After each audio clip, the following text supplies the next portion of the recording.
Good. Yeah. What's Okay. going on? Yeah. What's up, Hominator? What's up? Today we are doing episode 13 of the Filthy Animals podcast. Today, on the first time on the show, we have Gregory Mario Poma, my childhood, my best friend. Mm, You starred and had a role in the film. You let us use your location, so you have multiple credits on the film as a location scout and as a credit on the film as the character of Houseboy. Um, yeah, man. What's up, Poma? what's going on? Is You this want to go a little? You want to go a little bit deeper into that about the location and all that? sure? What do you got? What do you got? How you pitched it to me, and you told me like, "Hey, man, we're looking at locations to film the movie. We're thinking about doing it at your house. I'm just gonna have a few people over, and we're gonna get this in and out real quick."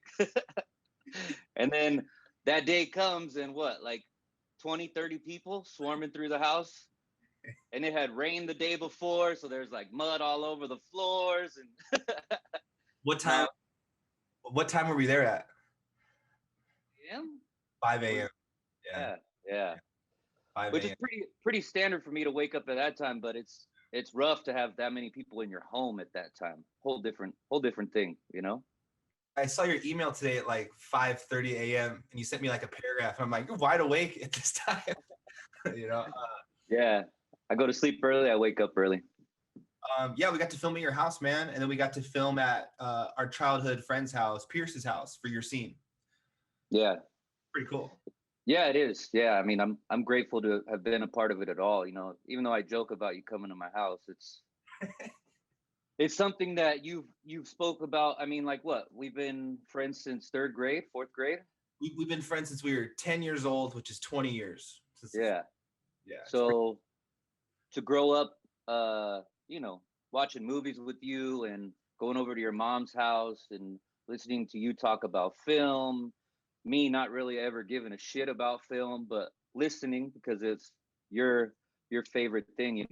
And then seeing you go to the USC, or no, the New York Film Academy, right? Yeah, yeah, And then your mom always had this photo of you with this old camera yeah, when you were yeah, yeah. shooting something there. It's a trip to see you go from, a dream to reality. Thanks, man. It's very cool. And you've been a good supporter.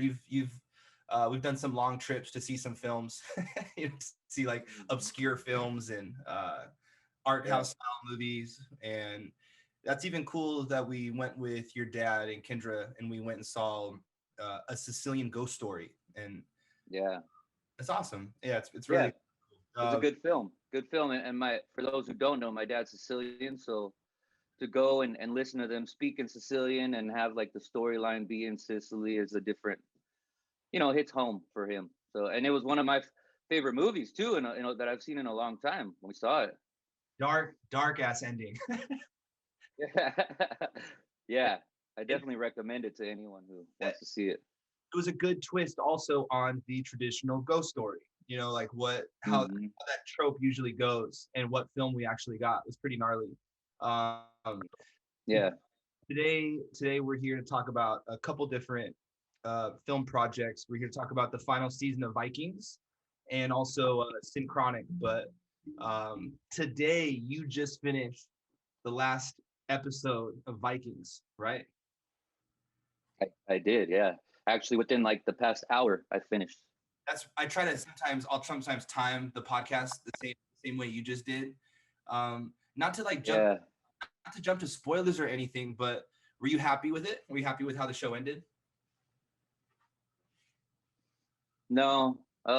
It's cool. It's cool to see like the end of the story, but I feel like there was a few things that they like. I don't know if they didn't have the budget to finish like what they started with it or whatever, but it was just like like I'm sure this whole episode is going to be about spoilers, right? So I mean, All I couldn't speak on it, no? Yeah. So like absolutely.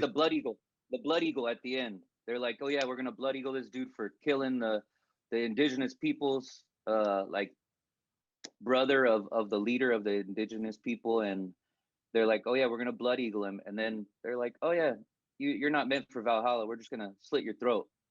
But I wanted to see him get his back chopped out. You know, that would have been a tight ending to the whole show. Is like bringing it back full circle to like, you know, the the old ways, I guess, of how they handled stuff in the beginning. I'm with you. It was a little under. Well, this is how that episode when we were watching it, the Hmm. way that went down. I kept saying Blood Eagle. They're gonna give him a fucking Blood Eagle, and then Yeah, they set it up to do it. But I think the main thing they're trying to take away is the fact that he wasn't Viking. Like he's not cut out to be in Valhalla. He doesn't deserve to be in Valhalla.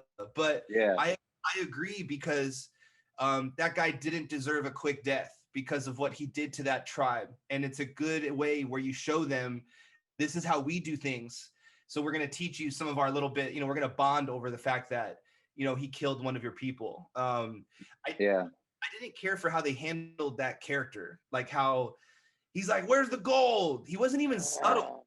Like No, he wasn't even acting like he got lost or like, he's like immediately, how do you expect that to end? You yeah, know, take the gold yeah, and then what? What are you gonna? You just know where to sell the gold. yeah. I thought it was No, a it's a weird way to end it, but I guess they were kind of setting it up too, where like they're not trying to be like the old ways, right? Like they see Floki and Floki's out of the mix. He doesn't want it. I mean, I guess we could go into more of it after we go through the beginning of the season.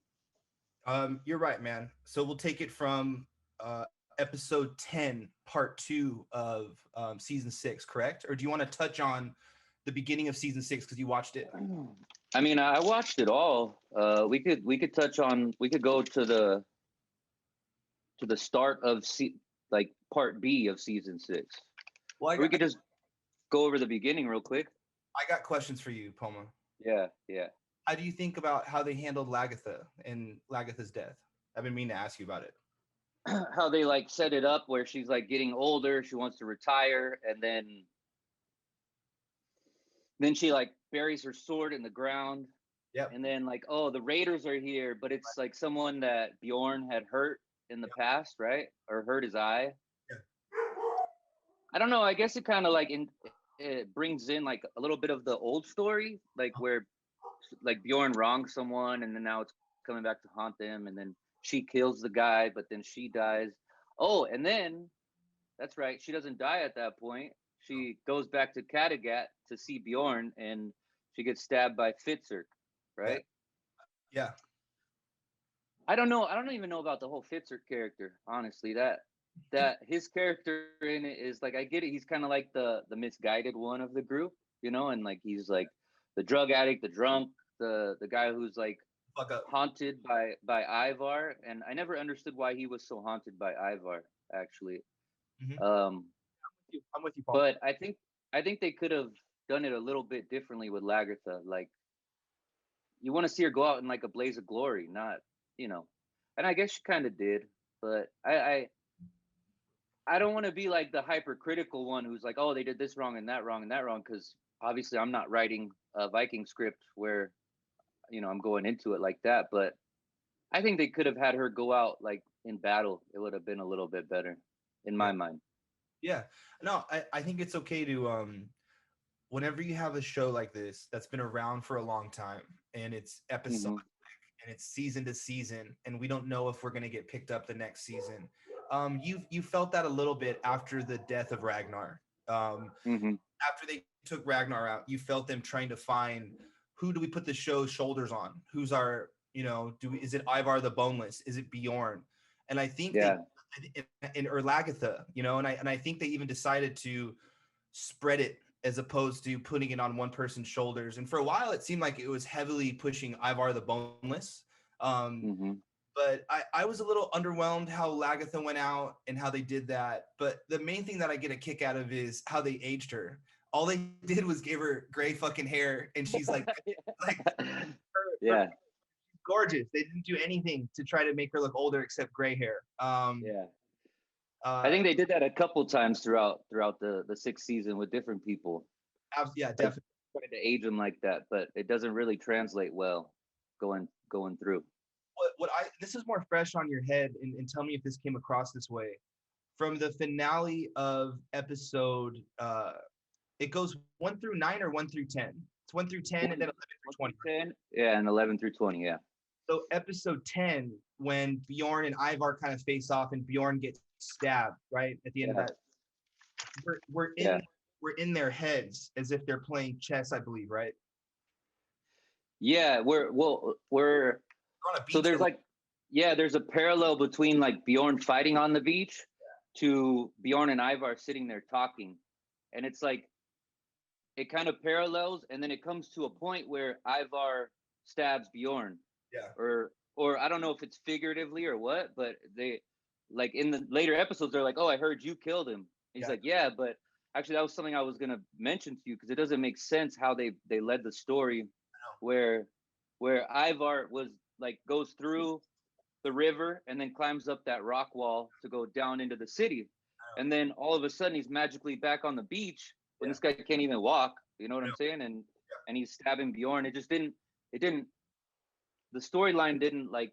I don't know. It didn't develop properly. I felt like at that point. Because they could have led it differently, where it's like Ivar just putting in one scene where it's like, oh, Ivar's on his way back to the beach, or whatever, and it would have made it work. But what I saw was the show was struggling, but the show had a really good foundation from the earlier seasons. And and I'm like totally assuming this, but it looks like it the way they did this is the History Channel always owned the Viking show, and Michael Hirst has always been the original writer of it, which is really cool. Usually when you have shows like The Walking Dead or all these other ones, after a while they're over it. They spent like 5 years of their life on it every day. They're like, I'm done. So you'll get different writers that get involved. We've had the same writer the entire time, but I think he was under the restraints of a budget at a certain point.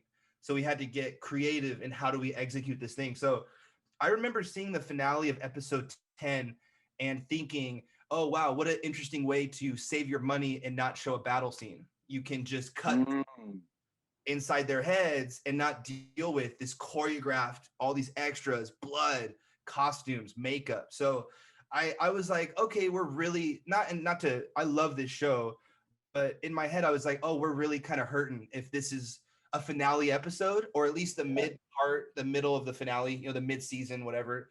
I thought that was a little odd, that kind of choice. But then when I saw the trailer for part 2 of season 6, and I was like, damn, dude, you could tell Amazon produced it with History Channel. They bought it, and you could tell they did give them more money for this season, even knowing there are times where the world seems smaller than it should be for the scope of a Viking saga. For instance, the scene where Ivar the Boneless and the prince are trying to escape in the carriage, and the king is getting whipped. We get like an aerial shot of how that city looks, and it's like fucking huge. It's a huge. And then out of nowhere, they get past one gate and they have to kill the guard.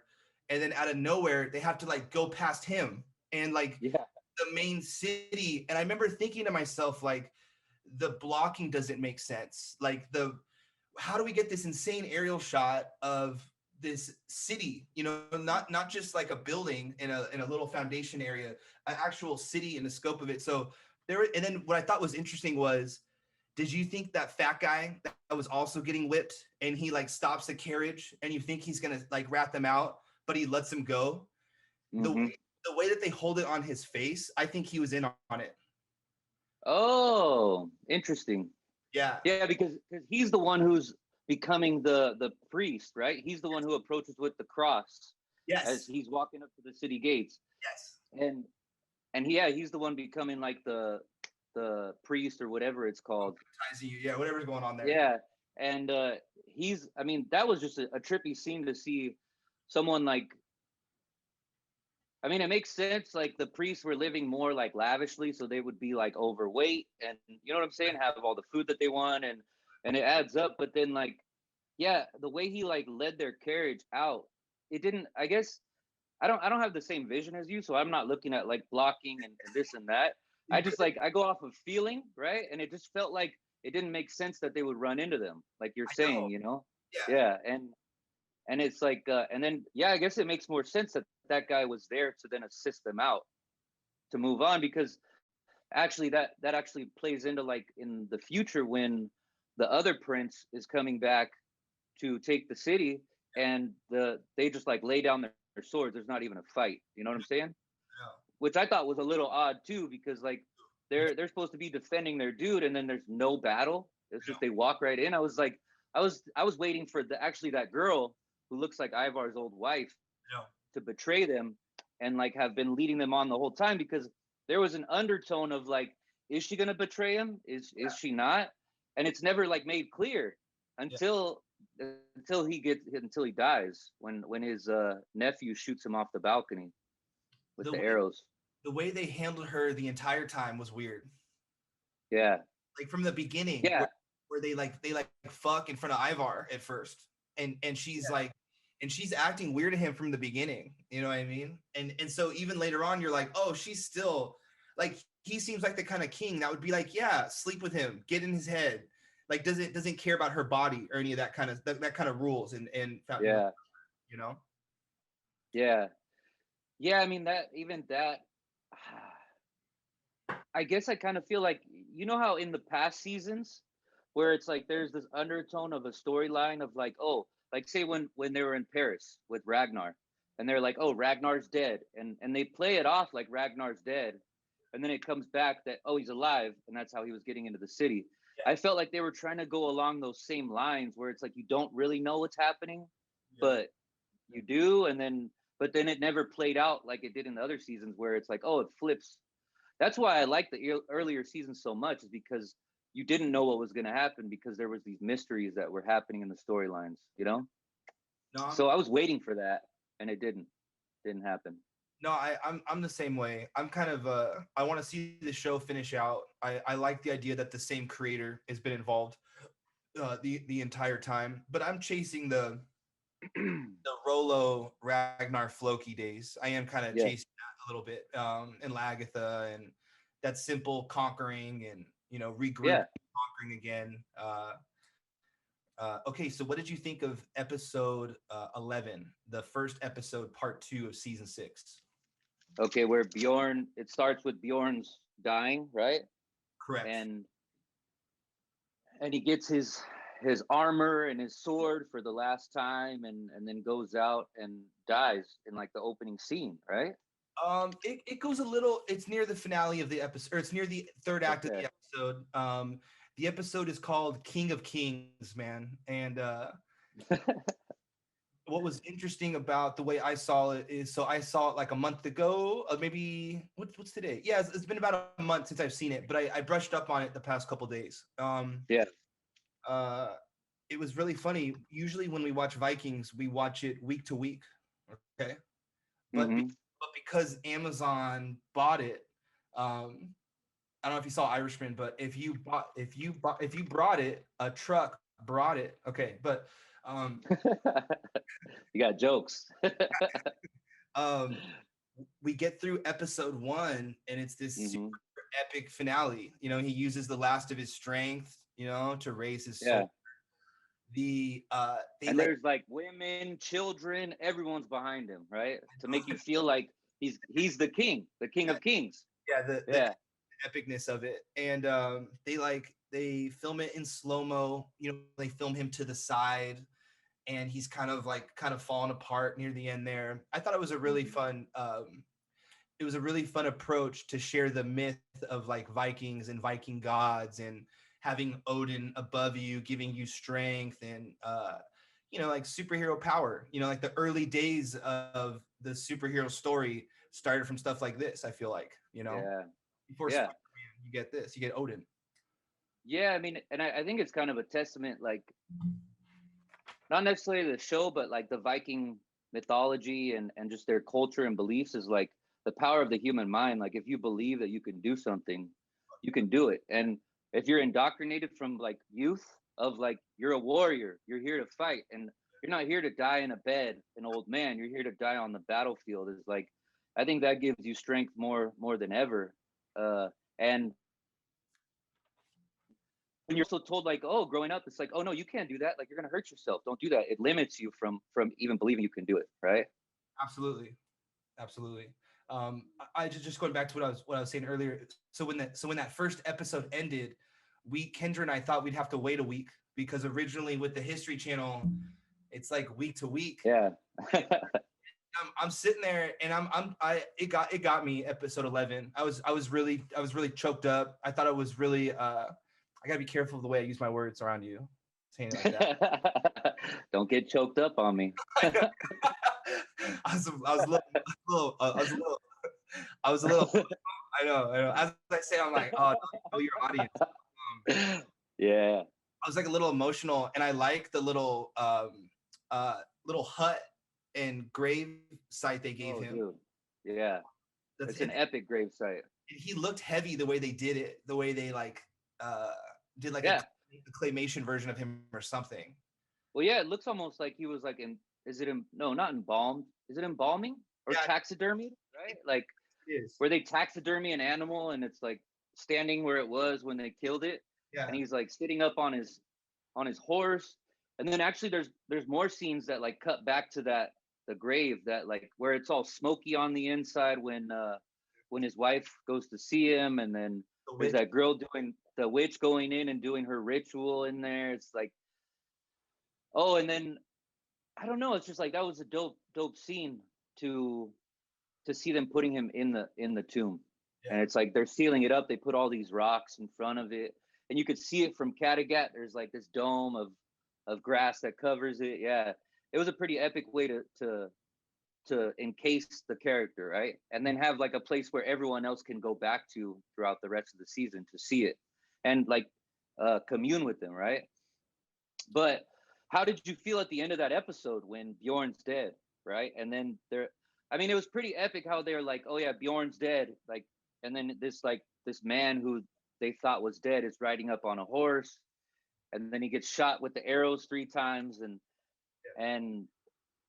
I don't know, it was epic, but it was almost like I felt like they splooged real early on it. Like they could have led a little bit further into a few more episodes and played it out, because when it was done, I was like, well, where the fuck are we gonna go now with this, right? It's like a feeling of like, oh shit, are they gonna? Is this season gonna go to shit, or is it gonna be good? You know? It's I think it's a brave choice to do that. I also think, just as much as you could have said they could have milked it more, in some ways, I also think they milked it by keeping him alive for this next episode and not finishing in episode 10 in a way. Yeah. Like maybe episode 11 should have just been the funeral. You know what I mean? But I don't mind it. And I think if you think about it from diehard fans, how do we get them ready for the rest of the season? And after they see that, it's like, oh, we got to see how this ends now. And you're only 9 away from it being done forever. You know what I mean? Yeah. It just didn't sit right with me. But I guess I understand from like a writing standpoint of, well, I don't understand, but I'm understanding it now that you're talking about it. Is like you're finding a way to get people emotional about the season and just kind of like draw them in to want to see the rest of it and see how it goes. What would you do if your buddy died and then you go to check on him at his gravesite and you see his wife doing these like witch rituals? I don't know. I'm either gonna kill her or I'm gonna fuck her, one of the two. Depends how I'm feeling that day. which is historically accurate from what happens with her, pretty much. Yeah. I mean, her character, I had like a disdain for her character. I don't know, like just like the way her story plays out to the end of the season. Yeah. That's not who I wanted to see on top. You know what I'm saying? No, not at all. I was personally happy with the way I take away the show and how they did it was, we're no longer going to have Ragnar, but we want you to see how Ragnar's sons play out, right? Not one of them, all of them, and all of Ragnar's kids eventually do something that Ragnar wanted to do. So one got to travel, one got to go conquer, die on the battlefield. One got to become a Catholic or Christian. Yeah. Yeah. And then Bjorn went out like that essentially, and then Yeah, Ivar like a hero. and then Ivar went to try to conquer what Ragnar originally was trying to conquer, right? And like Yeah. right. So in my head though, I feel like they could have done one of them taking over Kattegat, Yes. like Definitely. because that's one of the things I think Ragnar wished he could have spread himself thin enough to do also, Yeah, I mean, I Maybe guess that's true, but he also didn't want he didn't want he didn't want to be king, remember? It was like my father hated being king of Kattegat. He never wanted it. He was forced into the position because of his name and his strength in the community, right? So I guess that falls in line with what you're saying. I didn't even realize that they all fell into something that he wanted for himself.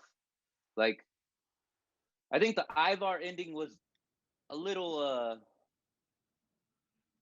let's I just don't know, talk let's talk about it. the way they played it out where he's moving and then the people in front of him are swinging for him and he's swinging at the same things, Yeah. and then he's like on the battlefield and his like legs break, and then I don't know, it's just like an interesting way for him to die.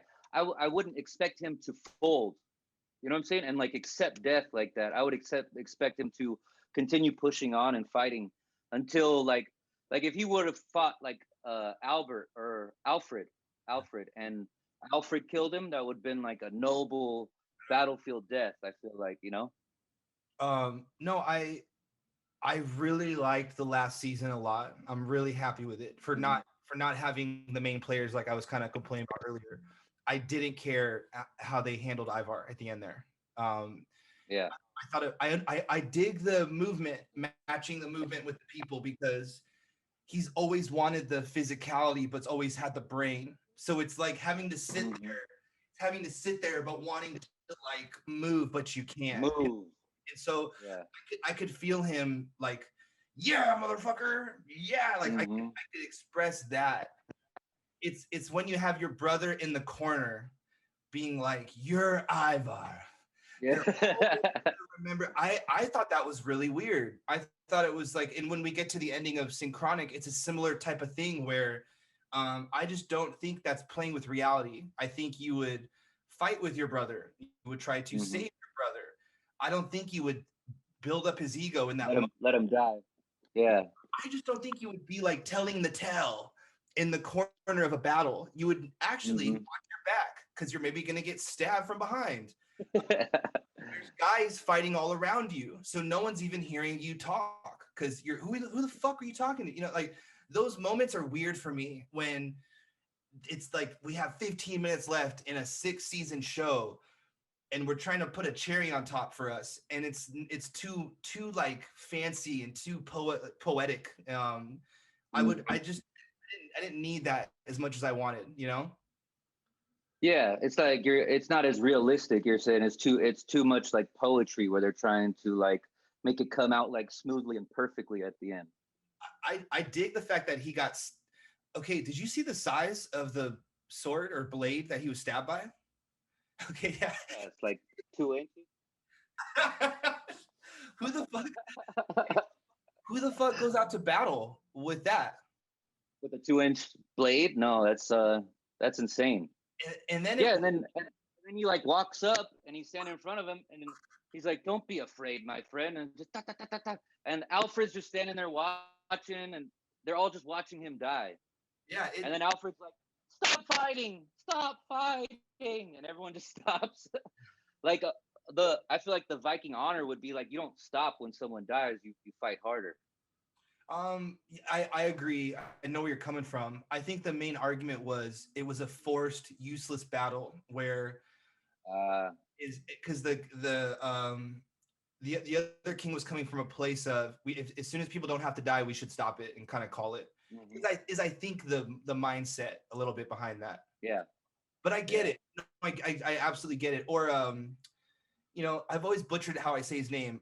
Hersvar, the brother, what's his how do you say it? Vitzerk. Bitzer. Thank you, bro. Yeah, I with it's Vitzerk with an H, but I it's know. silent. Yeah, Yes. So with Bitzer, I just thought that was a little like they didn't know what to do. I don't think they knew what to do with him. yeah. And I think they were going to try to mess with people's expectations by keeping him alive. Hmm. Yeah, for sure. And I mean, that's the last thing you expect was him to become a Christian. It's not like he had any background throughout the whole story of like desiring it, or you know what I'm saying, even like questioning the old gods. Yeah. No, I'm with you, Poma. Um, Yeah. let's talk about Ube's journey. Unless you do you have anything Mm. by jumping too far ahead on anything you want to touch on? No, you're good. You're good. No, let's keep going. Okay. Um, Ube's journey, shit. He's probably become my favorite character in these last few seasons Cool. because he's like he's breaking the mold of like Fitzurk stays with Ivar, and you know what I'm saying, Yeah. and then Ube goes home, and then he's like, I don't want to be king. I want to go to another land, and then he like finds the golden land, and he's like searching for Floki, which Floki is my favorite character of the whole show. Yeah, so it's yeah, he definitely became one of my favorite characters.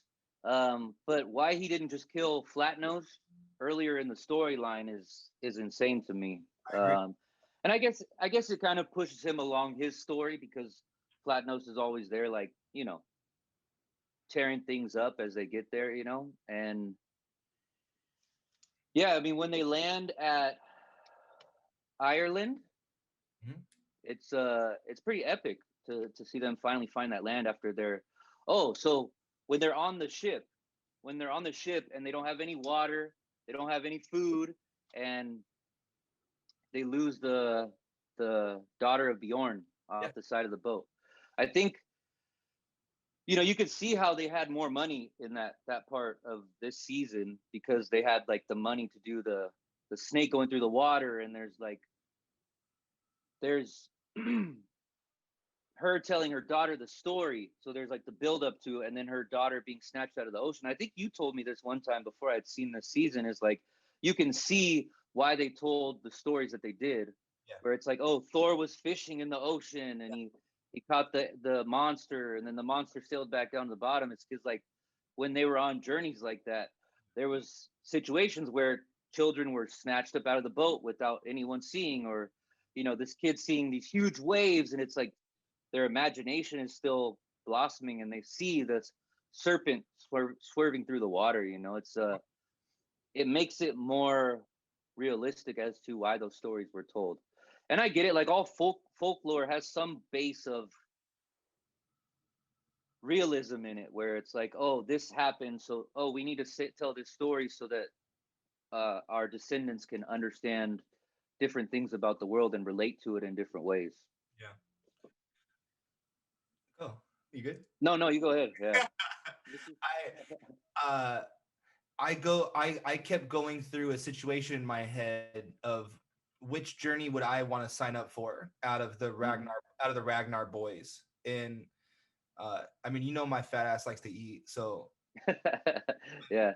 whenever we cut to Ube, I was like, fuck that. Like fuck that. I thought it was Yeah. terrible. Always stressful and depressing. And I couldn't believe how much time we went through of them going through that. You know what I mean? Hmm. Imagine you get the script for the last season, you're Ube, and you're like, I'm on a fucking boat for like 8 episodes, dude. And Yeah, in my for dialogue, real. look, and then you're essentially you have to uh, start yourself to look that part also. So you're Yeah, as the actor, you're like, oh, okay, going through it. Yeah. gotta look like I've been on a boat with no food for a month or however long that was. Yeah. The last line of the show. Do you remember it? Yeah. Yeah. He says, "Oh, is that the end?" He asks Floki. Floki says, "I'm gonna die soon." He's like, "Is that the end?" So So it's kind of like leaving it open to more storylines, right? well, yes, but my head goes to the whole theme of this season even more is Valhalla, the myth. Is this the end? Is there a afterlife with gods and a room full of gold and your closest people? And like I fantasize right now, and this probably isn't the case, but it's okay. But I fantasize that there is a room that I could go into, and it's Mac and my grandma Charlotte, and Mac is sitting right by my grandma Charlotte, and I picture them like Mm, this, like come yeah. like in this room, and so I think it's really easy to start forming your own Valhalla in your head of like what you Absolutely. fantasize about. And so I just think it's fun where you do get stuff like Bjorn, and you have to think bigger than yourself to get things bigger than yourself, like that kind of story, those kinds of stories that come from. Yeah. Um, I, Yeah. No, no. I mean, like you're saying that that's something you fantasize about, but I truly believe that that's something that's real. Like yeah, we create in our consciousness what we expect after, and that's the first thing that we see after death, I believe. And like, so if you picture like, oh, I'd had all these misdeeds, I'm going to hell. The first thing you're gonna see after death is a hellscape, because that's what you've created for yourself. If you picture your grandma Charlotte and Mac and your mom and like and everyone you love, they're waiting for you. yeah, That's what you're going to be greeted by, you yeah, know. And if you just believe that, like, oh, there's nothing, it's why believe in nothing when you can believe in something, you know. And I'm someone who for shit 10, 12 years of my life believed there was nothing, and then through my own like mystical or my own experiences, I've come to understand that there is something more, you know. And it's really just like what you take into your heart, right? So if you believe that to be true, then it's a possibility, you know. And it's not a guarantee, but it's something that I admire in the Norse mythology, is that aspect of it, is like there's just so much belief and like strength that comes from their belief. And I guess it's the same thing in Christianity, but it's a different tone, and I feel like it's been like perverted and twisted in so many ways for people's agendas that it's hard to stay true to it and believe it in my own eyes. yeah. No, I agree. I think my favorite, one of top three moments of this final season is the serpent dragon scene though. I love that so much. Yeah, Um, yeah, because it's funny the way it plays out too is I think it's Torvi is telling her daughter why they get on the boat, hmm, the story and the tale of it, and she yeah. reacts. It's kind of comedic the way she reacts. The little girl, she's like, "Why would you tell me that? Yeah, it is, yeah. Like what the And fuck?" then they're in the storm, and she's like, I see the serpent, and she's like, it's just a story. And then boom, Yeah, and then gone. they show Oter see it happen, Yeah, and he watches it. It's good editing the way they do that scene. I could picture it from a like a shot list, seeing yeah, the storyboards of what kind of coverage we need. But I dig that you get the tail, and then I dig that you get to see the serpent, the dragon, and then it looks like it's gonna take a bite, and then they cut on it. Big wave hits. Ube's rocking the boat, trying to control it, and he can't. And then we get that she's gone, and yeah, I got a kick out of how haunting that is and that feeling, you know. yeah. Well, yeah, and it's like I mean, storylines in movies where they like build up, like, say it's like extraterrestrials or whatever it is, and they never show what they're building up the story for. It's like it's it feels like you're robbed, you know, like you want to see it, you know. And it's like, I guess that's kind of like a style of writing and storyline, but it's something that's like it's cool for them to have put that in there, and like you're saying, to edit like that. That's something else I want to talk about, like the way that they edit the stories, Mhm. where it goes from I'm not going to be able to find my exact notes on it, but it's like Fine, Poma. the way that they, oh, oh, here you go. So the editing between stories.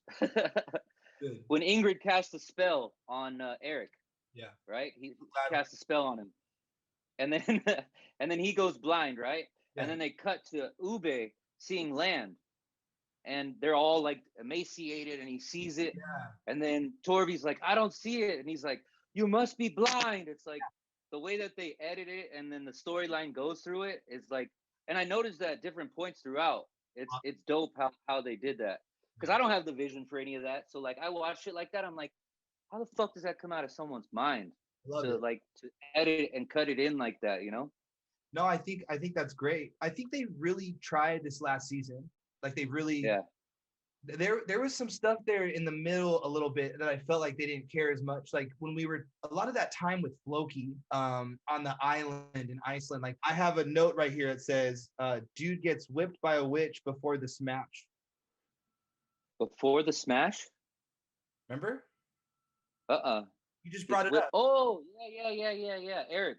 Yeah. Eric gets whipped by her. Yeah. Yeah. And she like draws his blood, and then she's like, okay, let's do it. Yeah. Yeah. Yeah. Because and that's like sets a tone that like, she's gonna end up betraying him in the end, right?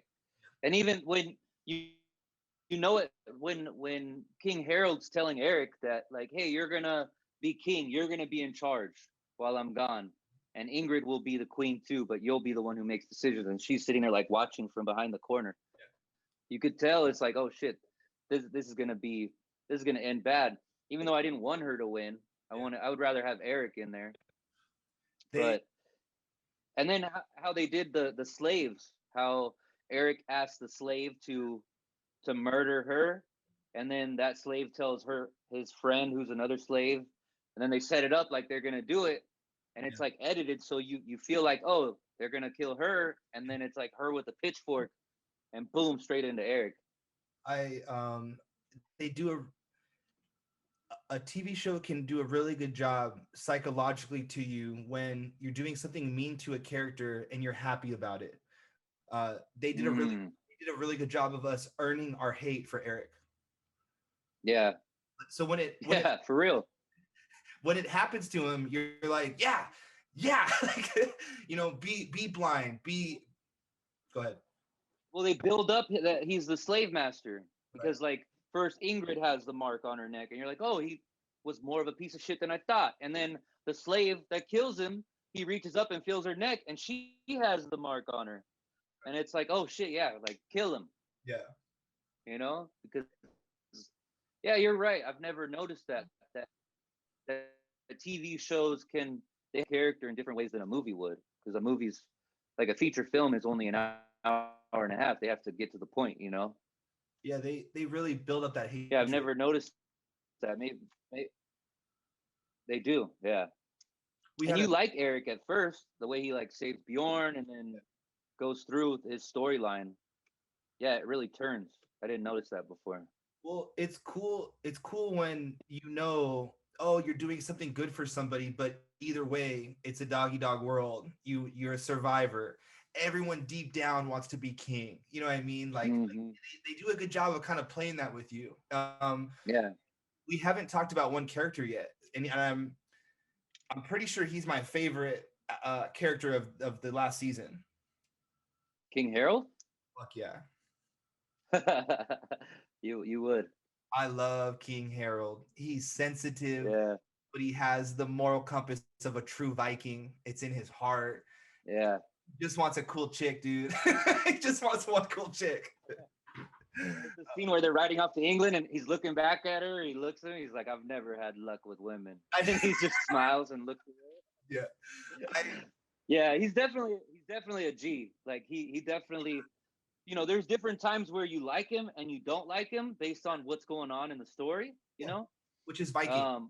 What about because it's not like you're gonna love someone the whole time, right? Like you kind of have that affinity for Ragnar and Bjorn and stuff like that. But yeah, they did a good job with King Harold. What about his bodyguard that they used, the hockey player? Cool, you knew. Yeah. Well, I only knew because I hit pause and you see it's like his credit is hockey player. Oh, okay. Yeah. But you're the hockey master over here. You would know all about that.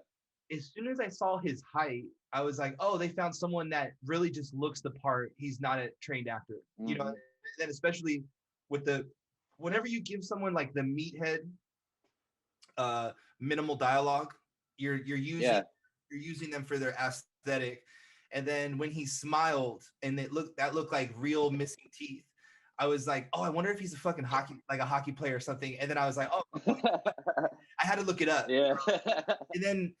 And then especially the way they use him, they keep making him kind of pop up randomly, but he's never we're never getting to know like what's going on in there, Go ahead. It seemed like it was just like either he loved the show and he knew someone that was in it, and they're like, yeah, come, we got a part for you, Yeah. They're like, we could get like a legit hockey player or like an athlete in there. Yeah, I mean that's dope. If you have those resources to throw those kind of people in there, shit, why not? You know, it kind of brings more attention to it. Who do you think had the best Viking death in all the seasons? Mm. I mean, Ragnar's death I thought was the best. I don't know if it's the Viking death, but just the way that the way that they played the storyline, where he's like he sees a seer and he's like, when the blind man sees you, that's when you're gonna die. So like, there's all these things that happen to him, but there's never that like um, confirmation that that's his time to die. And then you hear that and you're like, oh shit, he's gonna die. And it's like he goes out in a like a pit of snakes and vipers, and then there's like where all of his sons get the feeling when he dies, and there's like crows that come out. And I mean that definitely had to be the best death, but I think the best Viking death probably it had to have been Harold or Bjorn, one of the two. I know, yeah. Like Harold's death, Bjorn's death is dope because like it's like his whole people are behind him, and he's like he's already dead, and then he comes back to life. He's like the man who can't die, you know. But Harold is dope because it's like he gets stabbed and he's like sitting there, and then his brother shows up. He's like, I'm here to welcome you to Valhalla, and then it's like, oh shit, he's gonna die, and then he stands up and like gets the guy in the neck, and the guy's dead, and makes you feel good, and then he's like falls back down, and it's like it's a that, and oh that's a clip that I have, is like where the way they shot that was really dope, because it's like him.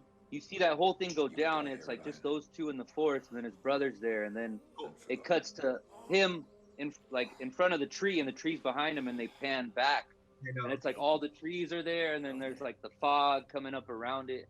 The shot of it was like made you feel like like that, like you're saying, like that's a Viking death, you know. I shouldn't love a character like King Harold because he essentially he like rapes. He's a bad guy. He does those things. But if we were to look at the like what a Viking is, what they do, and how he got the opportunity to be king, and he's like, nah. Yeah, I'm getting it. And his whole line is that he's gonna be king, right? He always says it.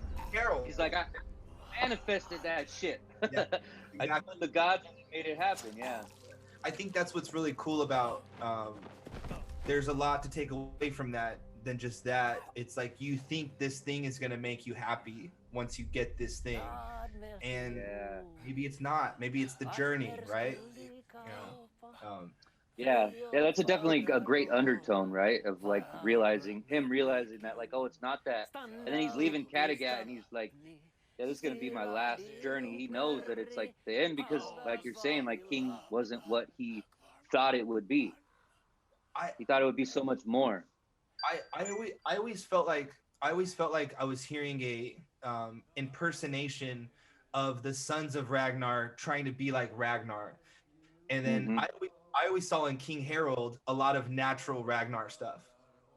Little subtleties in his character, and like the play, like, and not taking something dangerous serious, and just this is you get off on the scenario, you know. Yeah, there's one scene too with King Harold where he I think it's when he finds out that the Roos are coming, and he has to like accept Bjorn's offer. Or no, he has to ask Bjorn to come, and just like the look on his face, and he starts like cleaning out his teeth with his tongue, and he's just like Ragnar yeah, it's Ragnar shit. Yeah, no, I'm with you.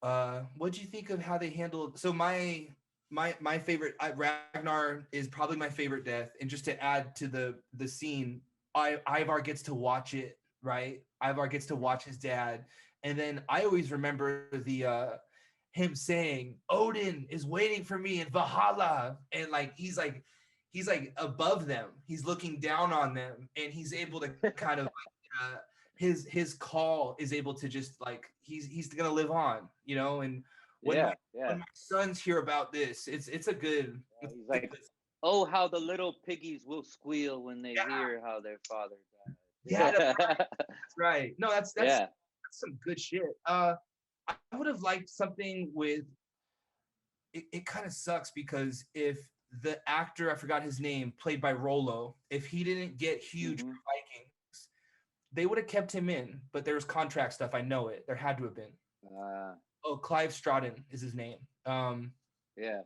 Oh, he's in like Taken and all Exactly, those bro. different shows now, right? Yeah. I would have liked to have seen something with that, but it's okay. It's all right. Yeah. They let him get fat and happy as a king somewhere, you know?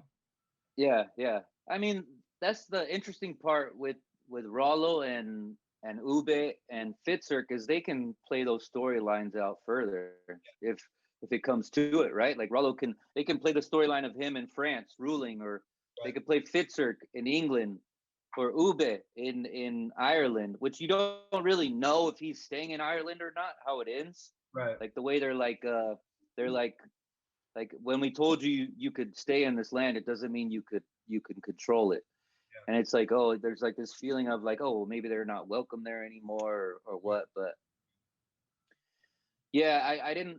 I mean, the scene at the end where they're sitting on the beach and they're talking to each other is it's an interesting scene to end the storyline with, I know. right? What did you feel like it was a good way to end it, or? It's a choice. It's a choice. Yeah. I think it goes with the same theme of why they wouldn't do the Blood Eagle. Is those were the Viking days. We're here. Yeah, and We're gonna eliminate. So it's like it's weird. It's like we're gonna start over. We're gonna kind of yeah, make a more healthy environment because Iceland didn't work out, and that was Floki's original intention. And so mm-hmm, the goal is the original intention: make an environment where it's not so much Viking land. It's like yeah, make a family and a foundation. In a community with people, as opposed to conquering them. yeah, yeah. I was tripping out on the indigenous people, the way that they the way they depict them and everything. Like, I never knew that there was like indigenous people in Ireland that that were there before the Vikings settled, right? I thought, if anything, I thought that England would have came and conquered that because it's right next to England. It's like they had boats and they had ways of getting across. So I pictured them getting to Ireland and then finding out like, oh, England had already settled here, or whatever. So it was interesting. I mean, I looked it up on Google. I was to see what it was all about, and yeah, there was like 12,000 years of people that 12,000 years from now in the past that people had settled there, of indigenous people. And it's an interesting thing to bring into the storyline, and then to see that there was like so many parallels with the indigenous people there and the Native Americans here is like, I don't know, it's just it's a trip the way that they incorporated that, and I liked it. But it's it I don't know. I expected those people that were watching them when they got there to just be like Englishmen that were there, or Vikings that had already settled that were gonna like kill them, and Yeah. it was Well, definitely a plot twist. and I also think like if they would have killed one of their own, I don't think it would have been that smooth of a thing. I think Oh no, you're starting really bad conflict. Like I just think it would have been like donate your weapons, uh, yeah, like submit to either us. surrender. You're gonna submit to us in this environment. Yeah, Yeah, I got yeah. I got something for you. What'd you Go ahead. think of how they? I got two things. I want to stay on the thing of best Viking deaths. What what Okay. about what about worst Viking death? Not pain wise, but Mm, one that you thought was a little odd, or could have done a little better. Obviously, we thought Ivar. yeah. I thought Ivar was a bit odd, but there was one that I was like kind of about. Hmm. Mm, Mm, Bjorn's wife. Bjorn's wife, yeah, like her sacrificing herself. yeah, Yeah, I mean, I like the way they shot it, the way yeah, that yeah. where she's like walking up to the wedding and then He's like, dives off and she like, swims out. Yeah. King Harold's like, what? Yeah, Yeah. But the way that they shot it, it was interesting because like I had just watched some of your Filthy Animals from I don't know if I could talk about it, but the pool scene, oh, and just like seeing the bubbles and just the way that you wanted to get certain things to be able to edit with and all that. So when I watched that scene, uh the way that they did it, like where she's swimming through the water, you see her hand moving, and then there's just like bubbles going through, Yeah, it's beautiful. and then she like swims out and she like just sinks down and then she just like disappears into the water. Like it was pretty dope the way they shot it, but yeah, it was definitely not a Viking death that I would have expected. Yeah. And then if you were to tell me there's a scenario where she could have been in charge of Kattegat instead of the witch, I think that's a Mm-hmm. disservice to the Viking code. I mean, yes, she's being loyal to Bjorn and getting to see him, and that's her one true love. Um, Yeah. but I don't know. I don't think it could have been it is what it is. It's a choice. It's a choice they made for the show. So the other, because they had to finalize things so they could focus on other things to finalize. And that's an easy Yeah. it's an easy way to get her out of the way. Is kind of a thing. Yeah. Uh, I just think it's an odd choice to swim out until you're tired and then choose to sink and then like Yeah. because Just like suck in air or suck in water and just yeah, float to sink to the bottom, yeah. which she would have floated. I I, mean, human bodies float for a while before they sink. my head goes to that stuff, and I think of Yeah. the way, because it's cool the way they did Lagatha, where I think they have her on a boat and then they burn the boat, and then as the boat sinks, they Mm-hmm. put her like in sand, and then in the sand she's Oh, under the ice, in she's like ice. Ragnar, Yeah, yeah, yeah. Exactly. which is That's nice. a cool way for her to go out. Yeah. I mean, the whole where they're like it's a boat on a frozen lake or Yeah, whatever on the fjord, and yeah, then they're shooting like arrows with flames on the end, and that's supposed to break up the ice in front of it. yeah, It's a little bit of a reach, but the way that she sinks to the bottom and it's her and Ragnar showing that they're together is a dope way to end it. But you yeah. can't do that twice. You can't do it twice, right? You can't ever sink to Bjorn. But I mean, what what's Ragnar doing in the sand down there? Was he buried there? I guess it's a figurative thing, right? That he's there. Well, Or and it some kid made a dope sandcastle that just stuck in the ice down there. well, and then also if you think about it, it's the kids that are seeing the Mm-hmm. dragons. They're seeing the sandstone next to Ragnar. Like Yeah, the kids yeah. are seeing these stories come to life in their heads, because exactly, it's cool. Their imagination, yeah. Just since we're like being nitpicky on the show and reviewing it, I never cared for Bjorn's monologues, Mm. his big speech, like him doing an impersonation of Ragnar. Yeah, it didn't line up. No, It was definitely always didn't. rough. And neither did Ivar's. Yeah, Ivar's made me cringe. Did yeah. you like Ivar's? No, It's just it's hard to match Ragnar's energy, I guess. exactly. But the way that they, I don't know, it's just the way that it plays out. I guess they're trying to like live up to their father and do what he did. But yeah, definitely their speeches made me cringe throughout. Uh, I'm just gonna straight say it. What'd you think of Ivar getting able to make a baby, man? Oh, dude. Okay, so there's like some major flaws in how they do Ivar's thing, right? Like there's scenes where I think it's the sixth season where he's just straight up and walking. Like, and I understand he has this brace that help him walk, but like it doesn't make sense. There's scenes where he's like dragging himself on the ground, and there's scenes where he's walking, and then Yeah. there's scenes where like he can't steer his horse, so he has to have Fitzer steer his horse or someone else steer it. It's like he can't pull the reins. I mean, I don't know much about like riding horses, but it just doesn't. There's just things in it that didn't make sense. Like if they were gonna go with he can't walk, they should have played it out through the whole storyline where he can't walk. And I guess like as he gets older, maybe he gets better at it or whatever.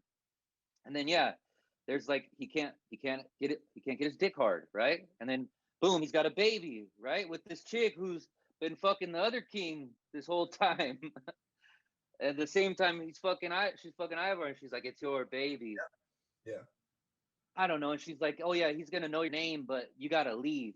It's like the whole Ivar with the kid. even with that chick is a little weird throughout it. Yeah, it's suspicious activity. What you think of it? Yeah. I Like, was there some magic potion that got his dick hard, no, I always or assumed. made cum that he could? I think I think we saw the invention in the first early stages of oral sex, a blowjob. Ah, yeah, So I think we saw no one ever tried that to help him, to just get blood yeah, there, get hard. and then Hmm. essentially he was able to. Um, but all that shit was always weird. Like even going back to what you just commented on, his like upper body strength, and he's like walking around normal, and then he's not. And then I don't ever remember in the early seasons of him when he gets stressed out, his bones become weak. Yeah, and his Blue. eyes turn blue. Yeah, yeah, I don't remember that either. And we've seen him under extremely high levels of stress in many situations. So why now? And that's a weird part of his ending is like his bones start cracking and then they break. Yeah. What kind of stress would make your bones weak? Like I don't understand that. Either they have the fortitude or they don't, right? Correct. And I remember him saying to Veserk, I always fuck up this name. Bitzerk. Vitzerk. I don't know why it doesn't retain in my. Bitzerk. Bitzerk. Add a little Hitler tone to it, huh, Poma? Exactly. Z Heigenhoff. Like I would hate to have a brother and then I'm sitting next to my brother and I'm just like stroking my ego in front of my brother about how I'm gonna be this legend and that. And like I just wanted more brotherhood between Ivar Mm, and and Hesberg Bitzerk. Bitzer. Yeah. It's all right. Whatever comes out, comes out. You're right with like Uh, so it's it's an interesting thing that you talk about. That is like, so Bitzerk's storyline is he gets addicted, or no, yeah. first he becomes like deathly afraid of Ivar. Can you explain that to me? Why he's so afraid and he's like haunted by him, where he's like having visions of him coming and seeing him and becomes a drunk. Why is that? Just regret of choosing between brothers and making the wrong choice. I think that's what they relied Okay. on. I know what you mean, but like why did it Yeah. become so extreme? I think it's Yeah. messing with your loyalty, making the right choice, guilt. And it kind of also plays into the Lagatha storyline where she's supposed to, the seer tells her that she's going to die by the hand of a son of Ragnar. Right. Right. But So they kind of milked it to make it so he has a reason to kill her without them being in battle against each other, right? And then he goes to the Rus, uh, and Ivar finds him, like just in the forest, out of the big like vastness of a forest. They just come across each other, and he's cold. And he takes him to the Rus, and then he gets like addicted to heroin, which is like another part of the storyline I didn't really understand, like why that needed to be in there. I yeah. don't know if they were trying to incorporate like the silk that they had gone along the Silk Road, and that's why their empire was so big because they were like a path along it. I'm not sure about that. That's why Vitzer's storyline just didn't really pan out like the other storyline did. Yeah. Well, Um, and the thing that I thought was weird is, am I cutting you off, Poma, or no? no, go ahead. No, go ahead. With Vitzerk, it was really weird when they started making him like extremely good in battle. Also, Yeah. like it was a weird choice that maybe he just needed a real guide, which is why he ends on the religion thing. Like he's Uh, looking for some type of like structure and something consistent, and yeah. but it was weird to like where does his soul fit in, like where does he fit in best. I didn't expect to like extreme close up of his eyes and then he's like named Athelstan. You're like, Yeah, oh. I know, right? Oh shit, yeah.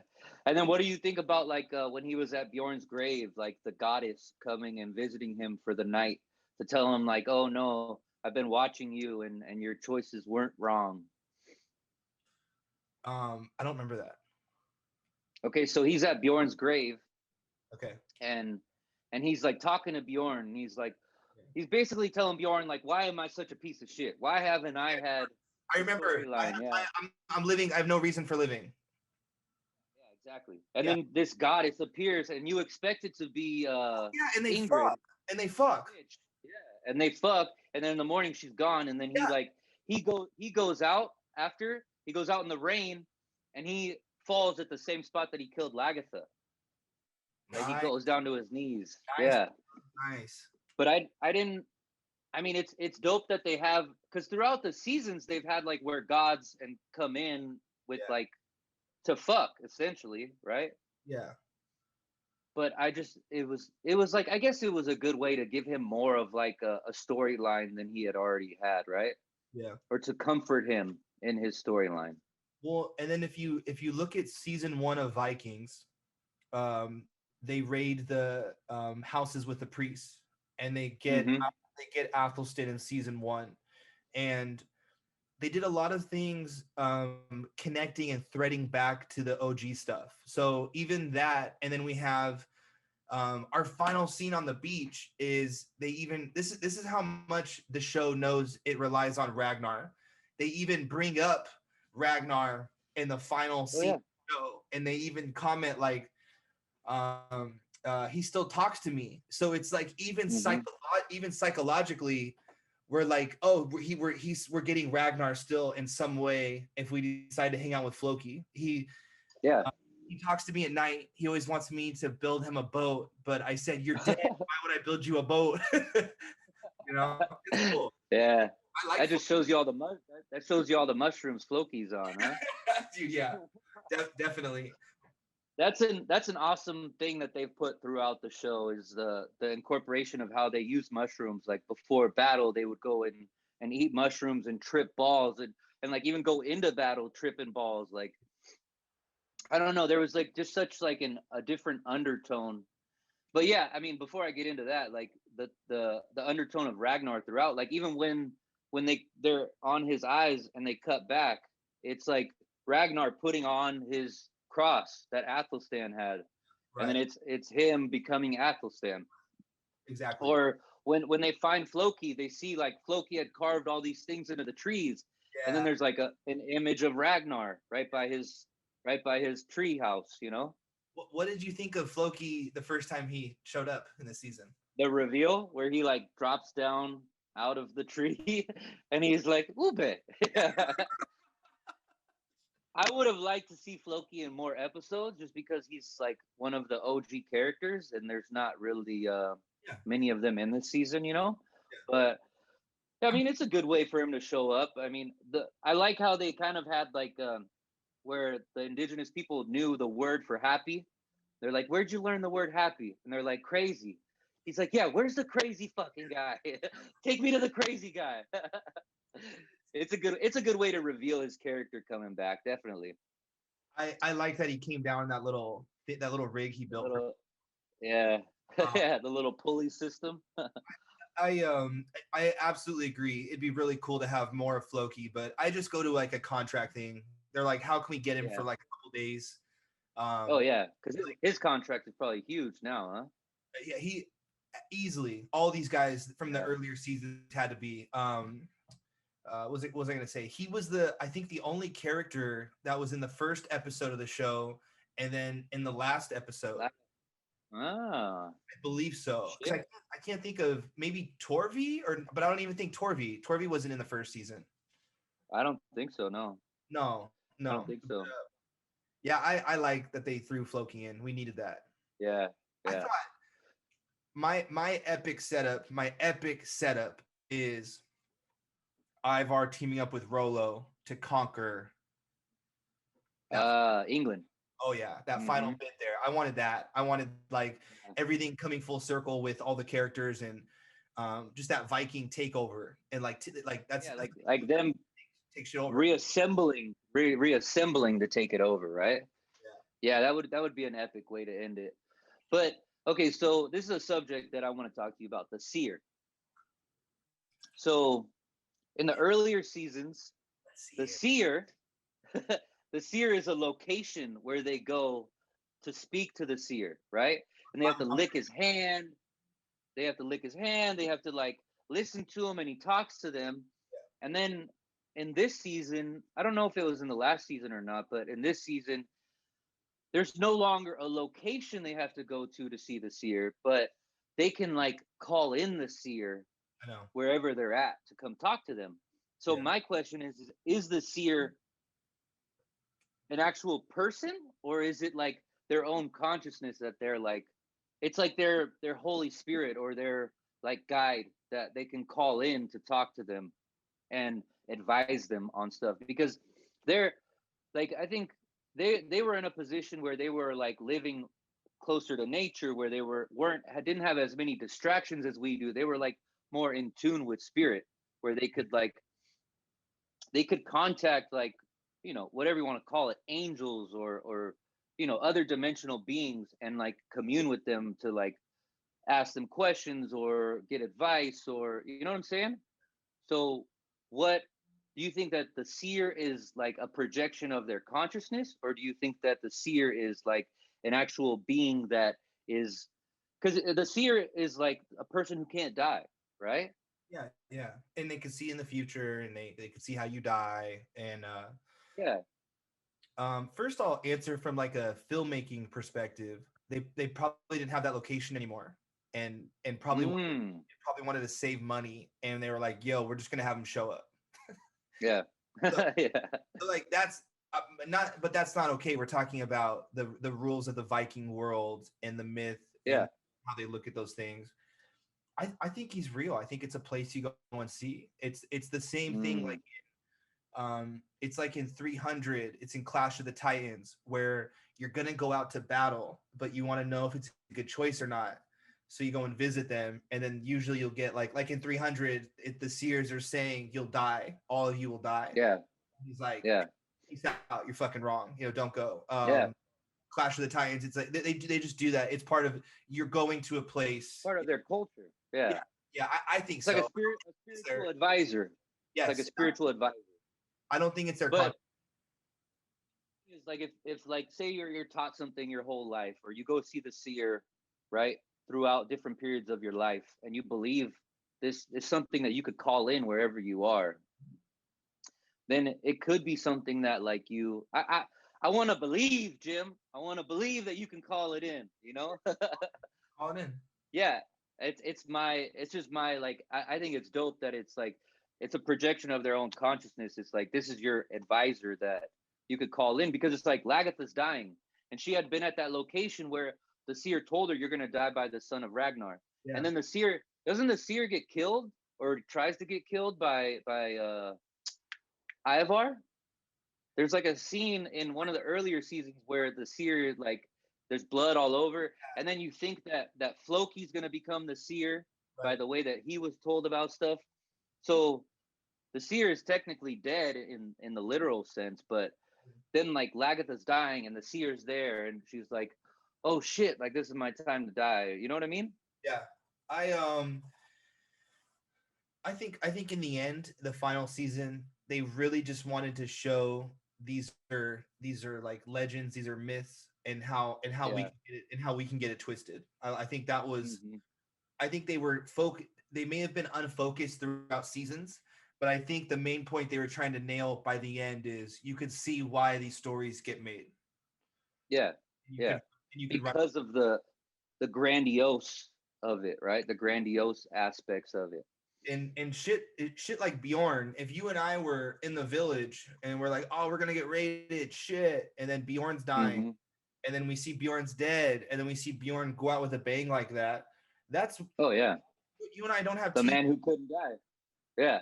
You and I don't have Yeah. TV. We'd be telling that story every night, like as if that's it. That's our highlight. Well, that was what folklore was, right? I mean, that's what you sit around the fire. That's what you talk about. That's what the stories that you like exercise your kids' imagination with, and all that.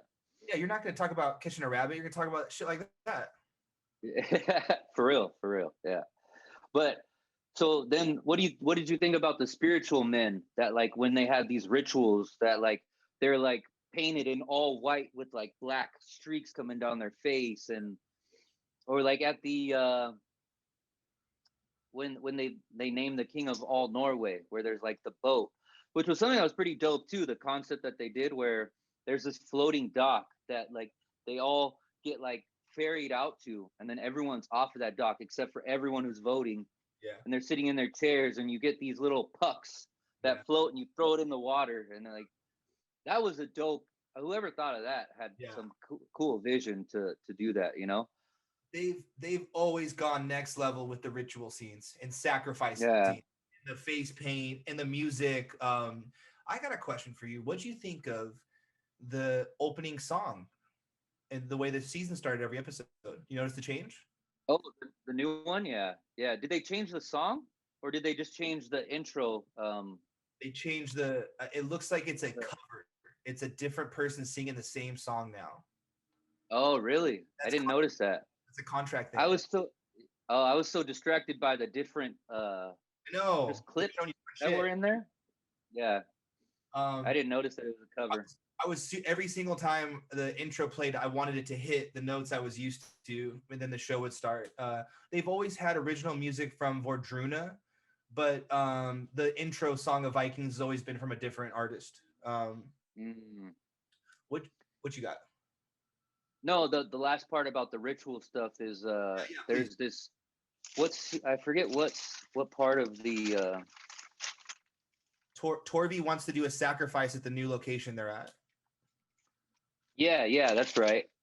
Is that at Lagatha's location? No, I'm remembering it as you're a little fresher. Yeah, I remember it. Torvi. Yeah, at the end of episode 2, Torvi's ritual. Yep. I forget exactly where it was, but yeah, I think it's at Lagatha's place. But the way they filmed it was so dope. It's like it cuts in like underneath her, and she has that black and white face paint and like all the shit on, and then there's like the clouds moving all fast behind her. Like it's the way that they did it, and then it's like it's weaved into Bjorn having sex with his second wife for the first time. It's the editing, like we were talking about before, the editing and the way they cut between the different storylines. Like it's like this ritual going on for his mom and his ex-wife and their kids, and then it's like him going through his own ritual with this new woman that then he doesn't get her pregnant. Then she gets pregnant from King Harold. It's like I believe it's called like cross-cutting and parallel editing, where we're able to kind of build that up, and it's a little bit of a montage, but it's used more for like the reason why we're doing this. They're both kind of connected in their own way. Yeah. I got a scenario for you though. What'd you think of what's his name? Big Nose, Thick Nose, Flat Nose? Flat Nose. What'd you think of that character and him being all shisty on that whale? Oh my god. that was an interesting scene. I mean, you could see that they had the money for that whale too. You know, the way that they had it edited. Actually, I wanted to ask you about how they did that. So was that like just like a green like sheet that they laid over and they edited it in, or how do you think that they pulled that off? I'd have to look at it again. It looks like on the aerial shots overhead or the wides, and on the shots where we get all of it, it's like a VFX. It's whale, which isn't that expensive. It's the thing that gets expensive. The thing that gets expensive is the extras, the battle scenes, and shit like that. That's where it gets crazy cost. But the like the dragon, it's just a different kind of people you're hiring for a gig that makes it more costly. You're hiring a VFX department that's making that scene in a room, and then you're hiring people where we need to coordinate a location. We need to feed these fucking people, hundreds of fucking people. You got 200 people. Yeah. We need to get costumes. Every once in a while, there's a fat fuck, nothing fits him. You need to get the right one. So that's where it gets a little costly. But there's one scene in particular that I'm thinking about where he's standing on top of the whale at the end, and he's like ready to go. And he's like, I'm king of Greenland. It looks like they gave him they built something a little bit whale plasticky for him to stand on, like an animatronic, but not real. Just like a little part that looks real, the material. Yeah, in my mind, it was like they just did like a green sheet over some like PVC piping, and then they edited it in after, you know. I wouldn't be surprised, man. But I just don't get like I would have hit up Oter. I always Hmm. like how Oter was like son of Ragnar. Hmm. He Yeah. that's a I really like that actor. Um, but something that never checks out with me is he's a big guy and he's like thick and he's kind of got, where you're like you're kind of buff, you're kind of fat, you're just kind of thick. He didn't lose any weight on that fucking boat. Oh, I know. That's what he would have been like, dancing around, singing, just burning fat, and everyone's. This motherfucker's gaining weight on this fucking trip. What's Yeah. up? Let's skin him. Scrub Um, some bacon off his back. I would have. I'm the kind of. I don't. This is where I was really frustrated by Ube for a lot of the season until we get to the land where we see Floki. But Ube should have fucked that guy up, or he should have said, "Yo, me and Oter and one other guy, we're killing this dude. We're not. Yeah. We're jumping his ass. You know." Like a plan that he was gonna do something like that, but I don't know what happened. I don't know. Remember, he was like asking. Oter is the priest wanderer, right? So he like, before they left Iceland, he was like, Oter is gonna help me, and he keeps Flatnose keeps seeing them talking on their own. He's like, they're planning something, Yeah. but it never, nothing ever came of it. And then when the whale came, what do you think about how he named Greenland? He He's like, we don't see any trees, so we're gonna call it Greenland. that was weird. That was dumb. Forgettable. Yeah, Weird and yeah. forgettable. Um, But Oter, so let's go more into his story. Like, what did you think about the way that they like, he was kind of going back and forth between, he was the wanderer, he's a Christian, he's a Viking, he's this, he's that, and never really like put like a thing down on it of what he was. I think they do a really good job of like at the end of the day, you're out for yourself. You want to Mm-hmm. you want to be able to grow with somebody and conquer with somebody. But if there's one piece of chicken left and there's two people, you want the piece. Yeah. You're gonna look out for yourself. And then not only that, let's say you have a wife and a kid. You're gonna Mm-hmm. fuck that guy. I gotta keep my tribe alive, my people. They just showed his. I don't think they've really nailed that with Oter and how they handled it. I do like the idea that he's probably gonna die there. Like he's got no boat. He's got No, a, no, you mean flat nose, right? yeah. I'm talking about flat nose. Who are you? I'm sorry. Who are you Yeah. talking?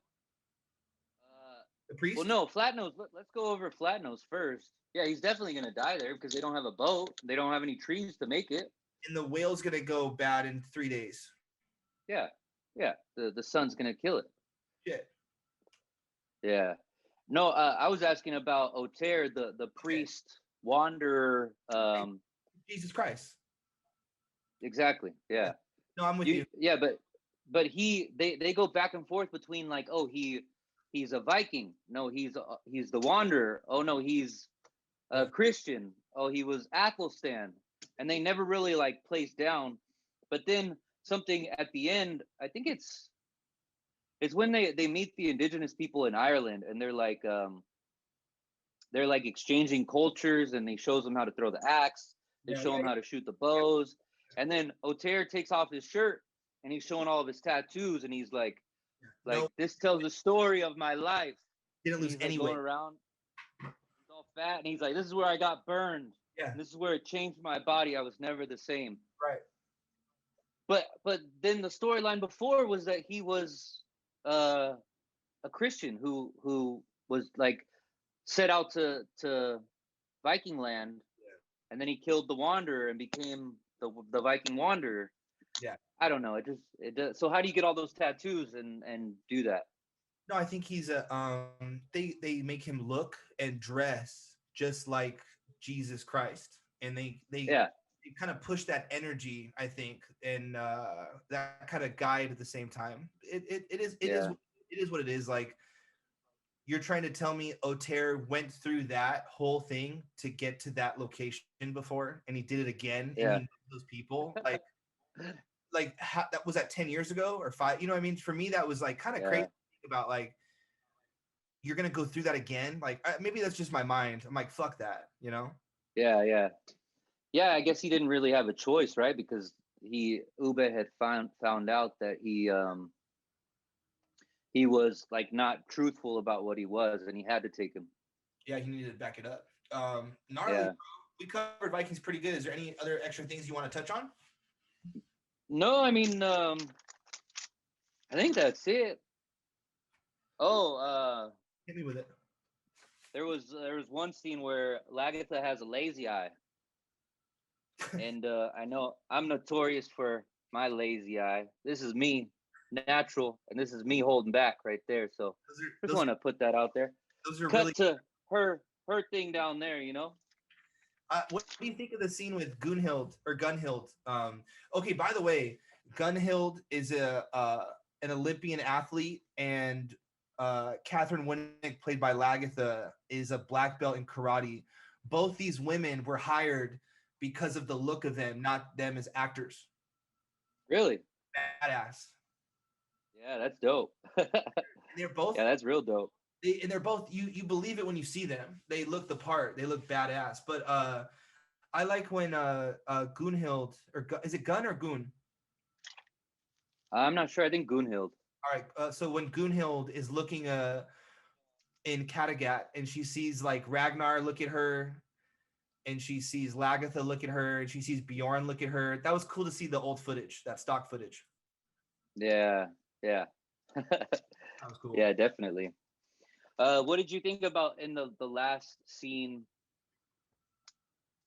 where before Ivar dies, and then the Alfred is on the battlefield and he's like looking for Jesus Christ, and then Ivar's looking for the old gods, and then he gets killed. It's like the symbolism that the old gods are dead, or what did you think about that? I think when we here's something that's kind of gnarly. When I got in my car accident in Colorado, Mm-hmm. when the truck flipped and my truck flipped, my ex was driving it. She flipped the truck, and as we're flipping the truck, we're driving into the next lane into oncoming traffic. I remember I said like I don't know exactly the words, but it was like a please God or oh God, like it was like some type of Yeah, it's like a plea. you want something to protect you in those moments, man. And Yeah, I think it has something to do with that. And they're both calling to what they know, you know, like who do we talk to, you know, or who's our higher power, you know. yeah, yeah, yeah. And then it's like, but it's also showing that like the old gods are dead, right? Like by showing that they're both pleading, and then Ivar dies, Right. and then it plays into Ube's story, because then they're like, is that the end? Yeah. At the end of the episode, right? So correct. Going back to our theme of like, is there an afterlife, or is our myth and these legends in the story, is it true? You know? Yeah. Okay, so I think this is the last thing. The way that they did the eyes in different parts of the episode. So it looks like they like distorted the pupil, where like they made it so it was bigger I'm glad you're talking. when someone was like more emotional or less emotional, and it looked surreal, like almost fake the way that they did it. But I it didn't. It was something that I was wondering why they would choose to do that. Um, they get whenever they do like the sacrifice scenes, or they do like even the way they did Berserk, and the way they did his final couple shots, Yeah, they're really into kind of it's kind of a structure of music videos where you slow everything down, everything's slow motion, and it's like focusing on like really nice close-up shots. mm, So Poma, like this would be a medium coverage shot, right? My medium. yeah, Then they're like, okay, give me a close up, cool. Okay, give me an extreme close up, cool. mm, They're really into isolating the parts of the body and making it slow down, and putting a Viking song of Radruna over it and shit like that. And so I've always seen them do There's things you could do to shoot the pupils, to dilate the pupils. It looks like they've also given them contacts to wear, and they do VFX in their eyes. So they give the Mm, I know Ivar, we've seen him kind of have bloodshot eyes where his eyes are all bloodied up. Same with Vertzerk when he gets like super sauced up. They always make his eyes kind of yeah. red. It's the same thing with the other stuff. They're trying to like embrace the aesthetic look by doing it in the extreme close-ups like that. Uh, yeah. I'm sorry. Hold on one second. You're cool, man, and you My can thing. share. I gave you the you could share the screen if you want. I did it earlier on. Oh, okay. Yeah. No. No. I just cut out of the. Hey, you all right? Hey, you're all right, man. What happened? I received a call on my cell phone and it cut out of our. I can't see your video anymore. Oh, it's okay. I'll keep chatting while you're setting it up. There you are. For all our viewers watching, we actually shot a scene of our feature film, Filthy Animals, in that room that Greg is in, and that is the room of Lars. Oh, What do you want on your phone? no, my computer. Oh, nice. There's my pussy over there. You see her? Wow. Meow meow. It looks like a fancy pillow. Uh, Yeah. You want me yeah. to do the pan? What? What? Oh, The very. pan. Yeah. Very nice. Very nice. No, no, you did the. Oh no, you come like up over the ceiling, right? Hey, you're all right. Okay, so hey, you're all right. So the other thing that I noticed in the last couple battles was that I don't remember seeing like dismembered parts of bodies and heads, but there was like a few scenes where they're fighting and then there's like a dismembered head that's cut right there, and then there's like another scene where there's a dismembered hand that's holding a sword, and I don't remember that from the other seasons where they added that to it. Right. I don't know. Yeah. Um, So it's probably just a directing style or a prop style that yeah. just shifted a little bit. Uh, Okay. I would put it under like a directing style choice. What kind of coverage we're getting? Because they would the way that they do these things like the Mandalorian or shows like this is the scripts are written. They just bring in a different director to kind of get fresh eyes in there and get kind of a creative experience going. But essentially, when a director jumps into a show with a team that's been working together for a couple of years, you're not calling that many shots. So maybe it is a directing choice, or maybe it's just something that guy wanted to get on that day. It's hard to tell, and who knows? Like they've even given an opportunity for Catherine Winnick directed a couple episodes, and that's easy Yeah. because imagine you're on set all the time and you get to see, all right, this is how you do an episode. You This know, works, that works. Yeah. I think yeah, they did that for a few people who were on the show. yeah, no, definitely. I like this one scene where Ube is he's running from Flatnose and he's trying to get everybody on the boat, and then the one dude's like, Hmm. he's like, no, what do we do? We can't leave, and he just like cracks him, and he's like, just keep going. Yeah. Let's get on the boat. Yeah, that's a good little ending to it. I thought it was cool, man. Should we transition to our next topic? Yes, sir. All righty. You and I saw a film called Synchronic. Um, Synchronic is directed by Justin Benson and Aaron Moorhead. It's starring Anthony Mackie and Jamie Dornan. And this film is about a drug that people are taking, and some of them are having mysterious deaths. And so we kind of see what's the matter. Oh, I'm just trying to find my notes. Go ahead. okay, okay. And we kind of see them begin and start to investigate, you know, kind of what's going on with this drug.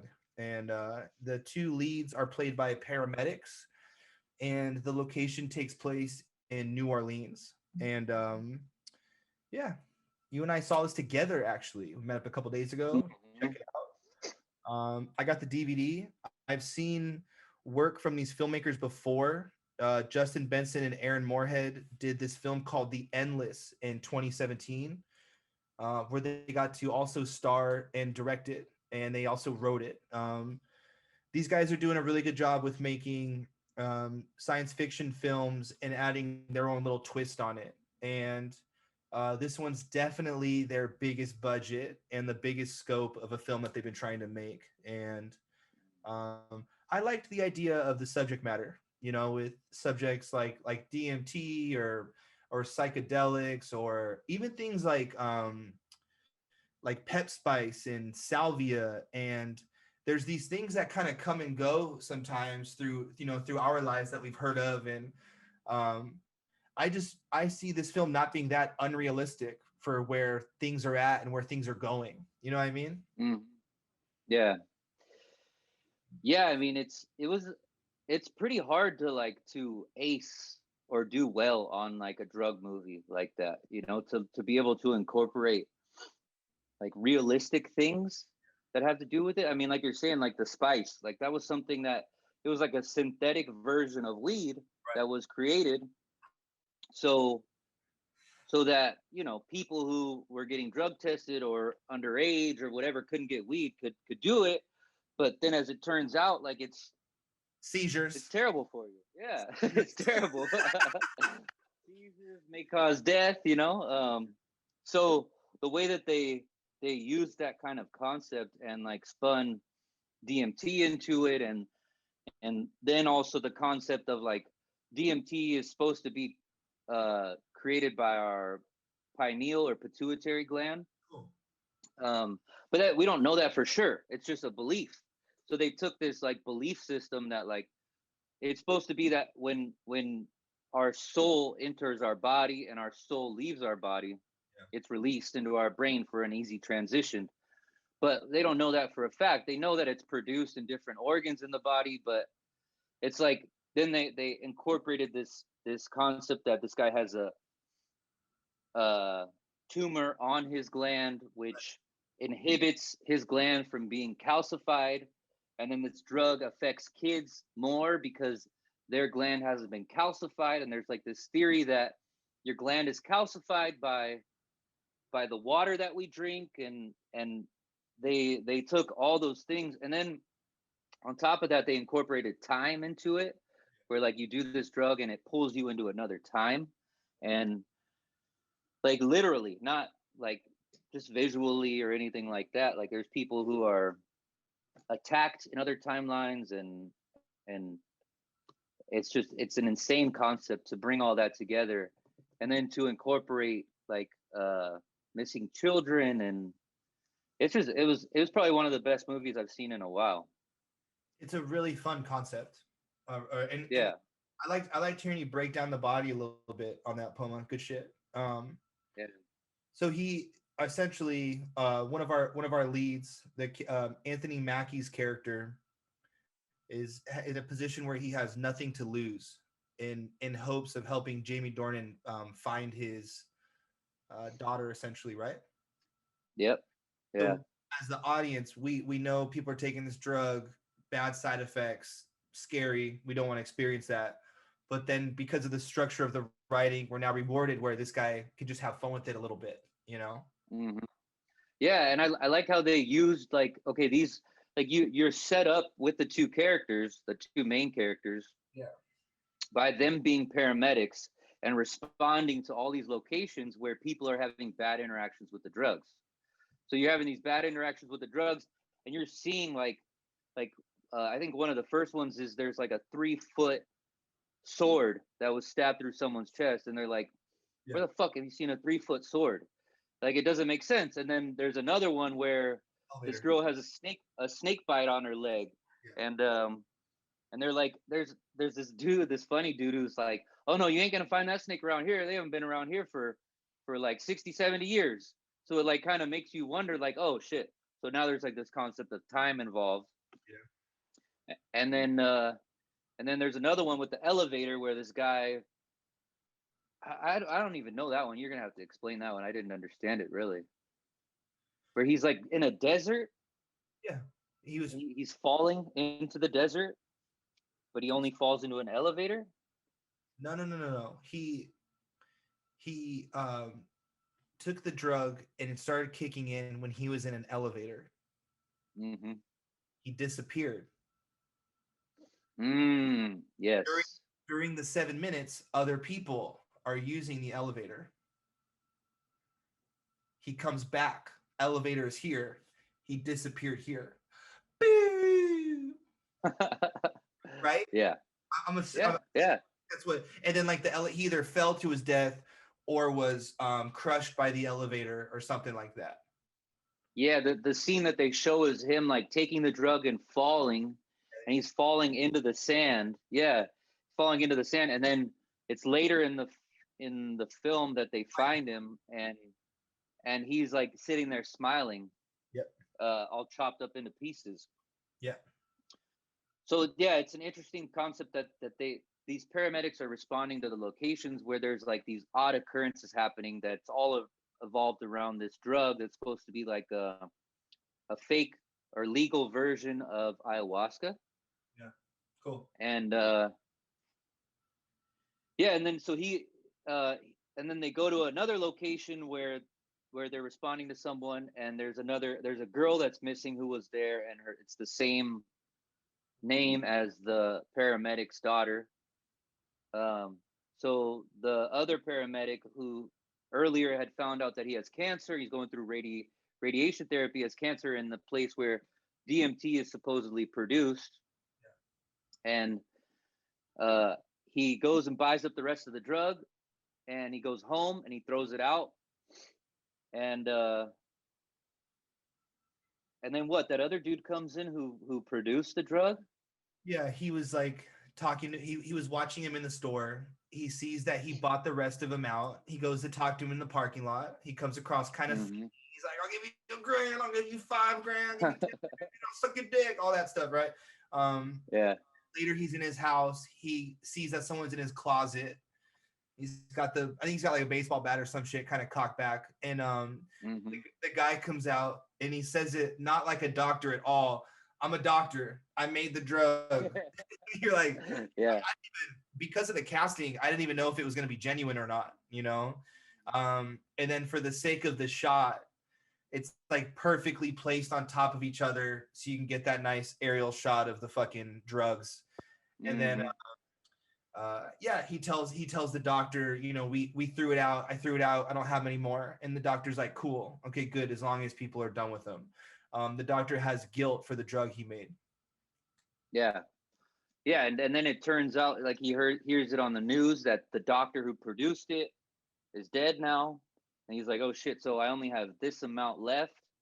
So then he realizes that the doctor kind of explains like the whole, you know, children are more receptive and can actually shift through time rather than just like visualize it because their glands aren't calcified.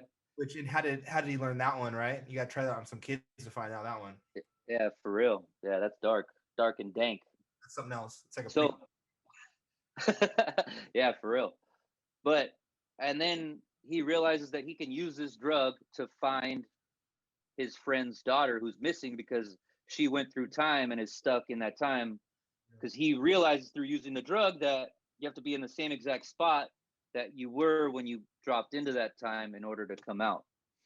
And he kind of goes through his own story of trying the drug. You want to explain that? Hold on. I'm about to ask you a question. If you were a kid in an alley and I was walking by and you were like, hey kid, do you want some Synchronic? And I go, what's that? Oh shit. Say it like the kid in the alley too. You gotta say it to me like I'm the kid in the alley. I don't remember that scene. It's not a scene. I'm putting us in a situation like that. This is real. Okay. You're the kid in the alley, and I go, "Hey, kid, you want some Synchronic?" Or you say that to me. I'm gonna say no. I'm gonna say no. But do you have any weed? And you're like, I don't. But you want this Synchronic. Little boy, Synchronic is this. It's gonna take you home, baby. It's a hell of a drug. That's it. That's all you need to know. It lasts 7 minutes. Oh, okay. I thought I was trying to sell something to a kid because if I'm a drug dealer, I'm not laying out how long it lasts and all that. And first of all, I shouldn't be selling drugs to a kid. Kid too, though. It's kid on kid scenario. Okay. So yeah, last 7 minutes. You're gonna travel through time. What else you got? That's it. That'd be $40.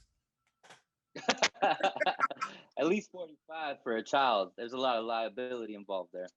Um, depending on where you're standing, and it looks like it doesn't matter if you have a different bloodline. It just matters about where you take it when it takes off, where you actually are. You will go back in time from up to hundreds and hundreds of years ago. We see it's not future. right. It's only past. Yeah. Oh, hold on. And yeah, depending on where you are is how far is the location in time that you'll go. So he's in one spot, he goes back to the Ice Age. He's in another spot, he goes back to a swamp. He's in another spot, he goes back to the same house. Back in the day. KKK. So he like kind of he runs into the KKK, loses his dog, which Mr. James was pretty sad about that.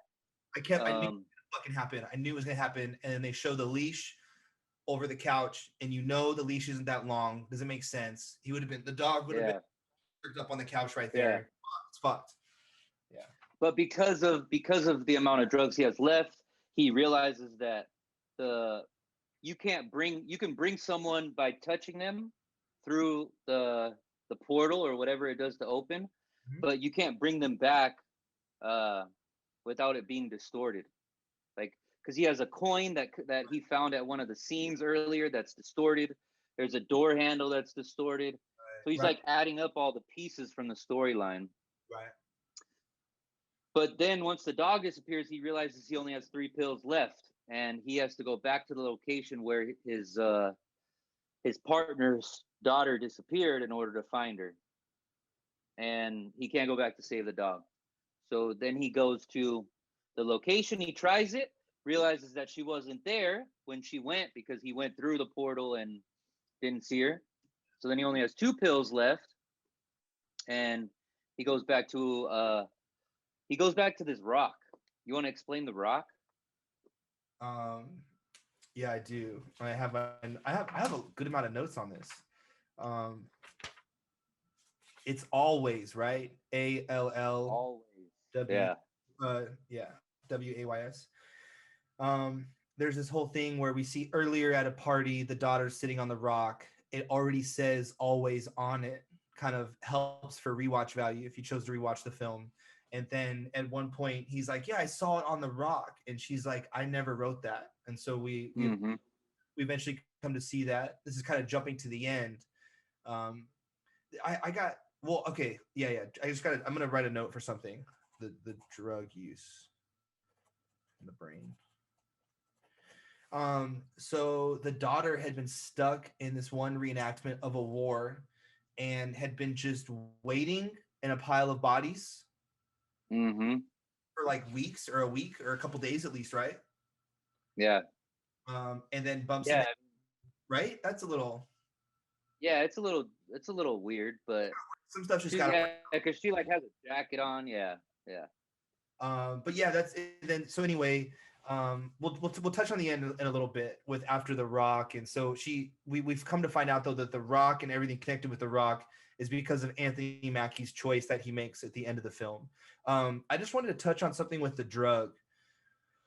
I think if you made a drug like that, I think it wouldn't be location where you do it. I think it's your genetic bloodline. Everyone would have a different experience. Just like if you were to do a DMT thing or a psychedelic thing, I think we would, I thought we were going to get something where we can connect to our ancestors or something from our personal like history. You know what I mean? Yeah.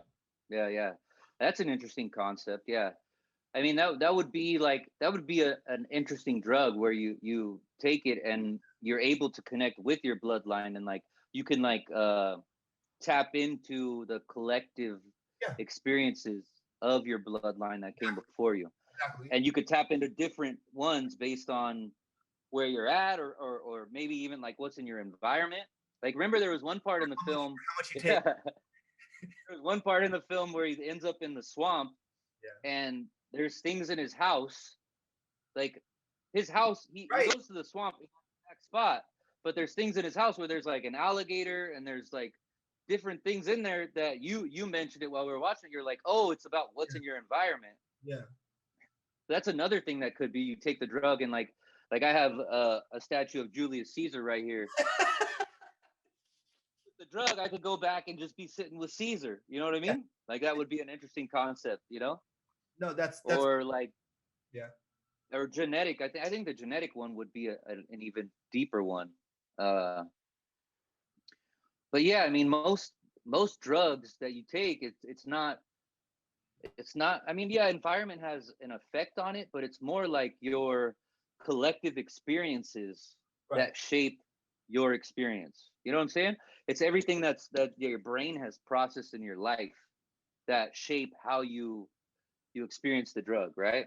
So like if I hold on to a lot of negativity, if I take mushrooms, I'm gonna have a negative trip, right? Like it's gonna be amplified through it, right?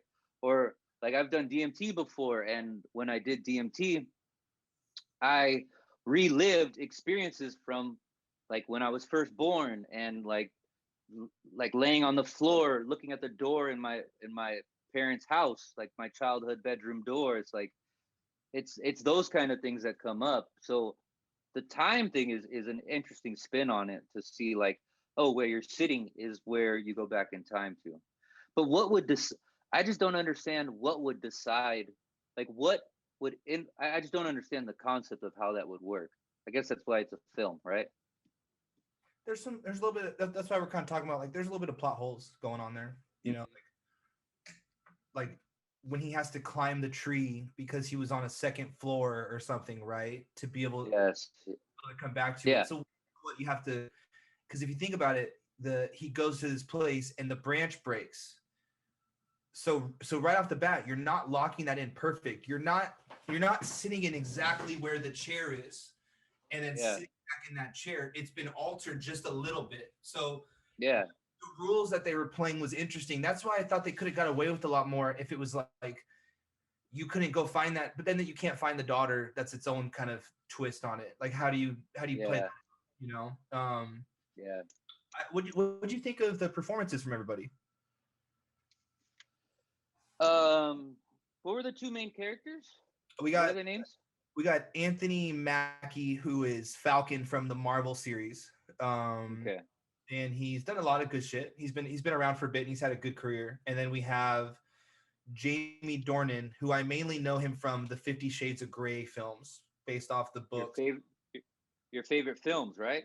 Yeah, they're great. The first one was directed pretty decent, but yeah, they're rough. Especially when you're like, we're gonna make it R because it's about sex and it's weak. Like it's, you know. Yeah.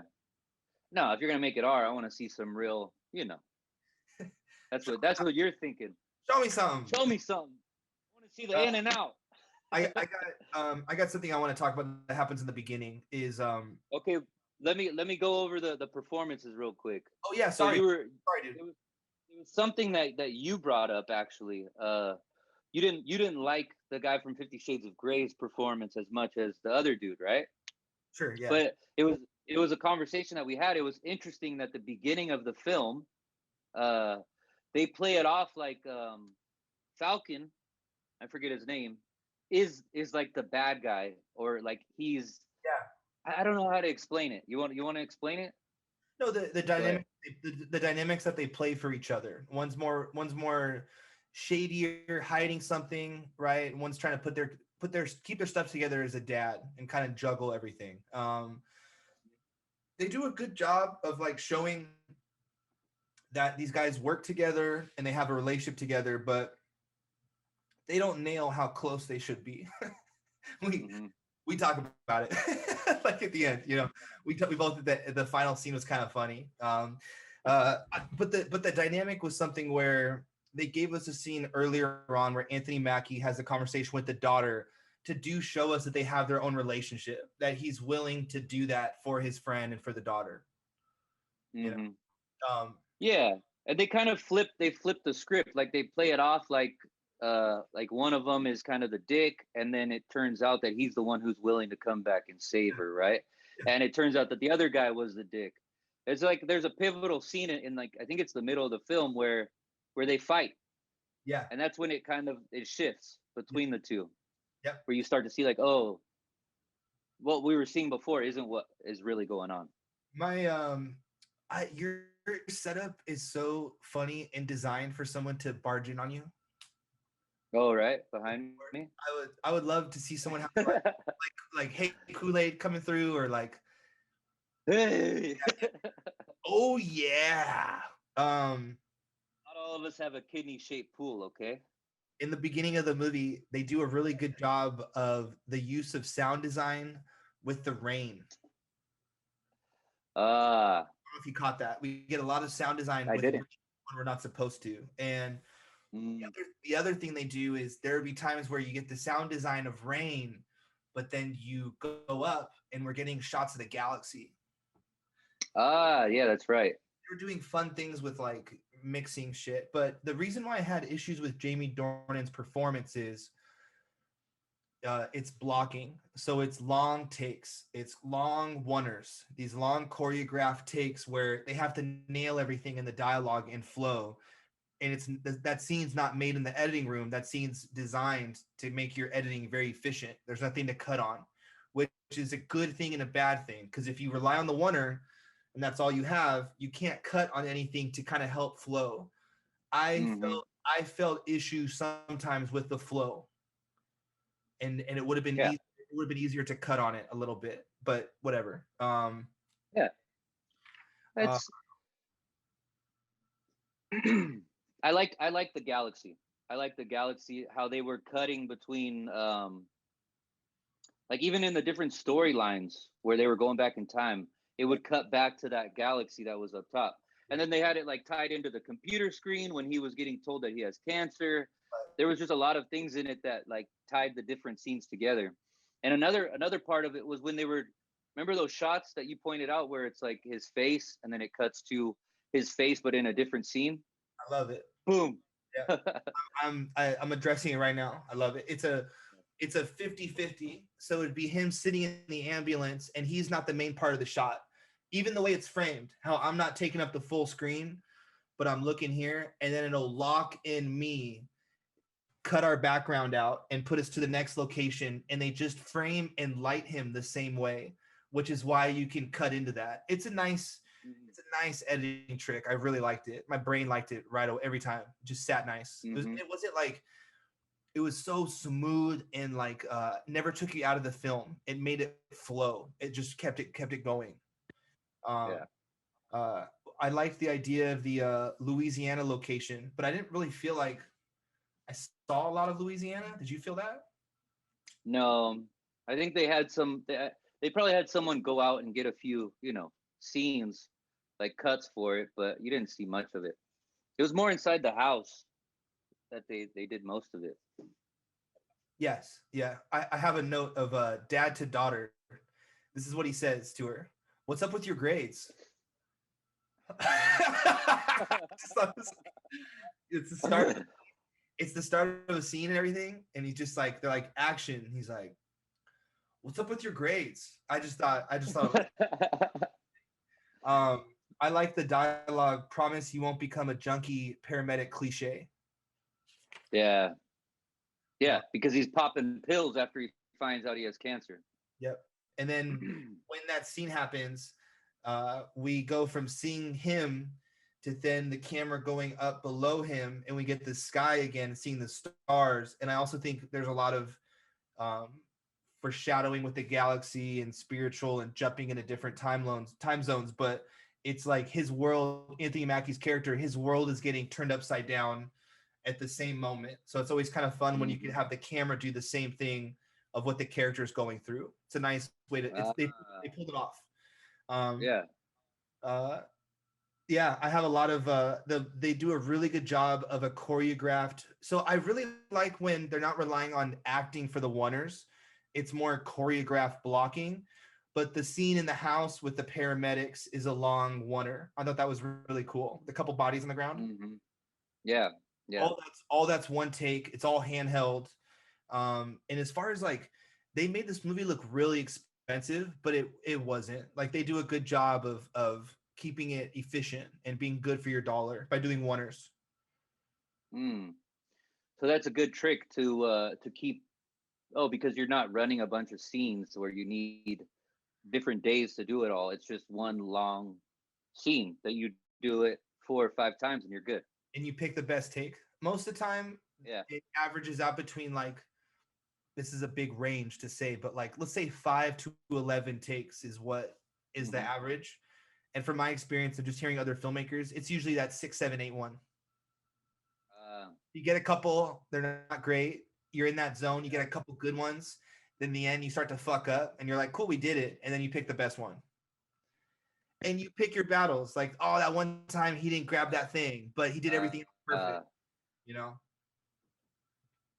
Yeah. So you don't get everything perfect, but you just compromise, and it's cheaper. Yeah. As far as cost. You gotta pick your battles. Cost, locations, everything. What's the theme of your shirt, Greg? What's that?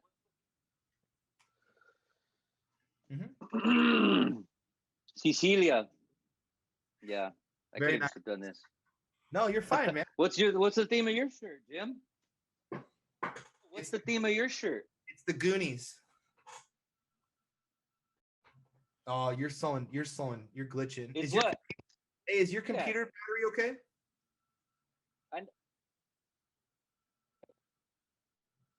See. You're slowing down. Poma. Yeah, I'm not slowing down. You're slowing down. Can you hear me? All right, let's keep going. I have a note. Yeah, your shit's fucking up.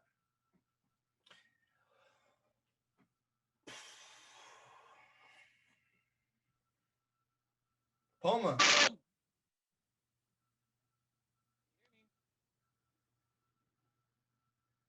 Poma. Huh? Hey. Can you hear me? Yeah. I switched internets. You've run me dry on the other one. That's what's up. Okay.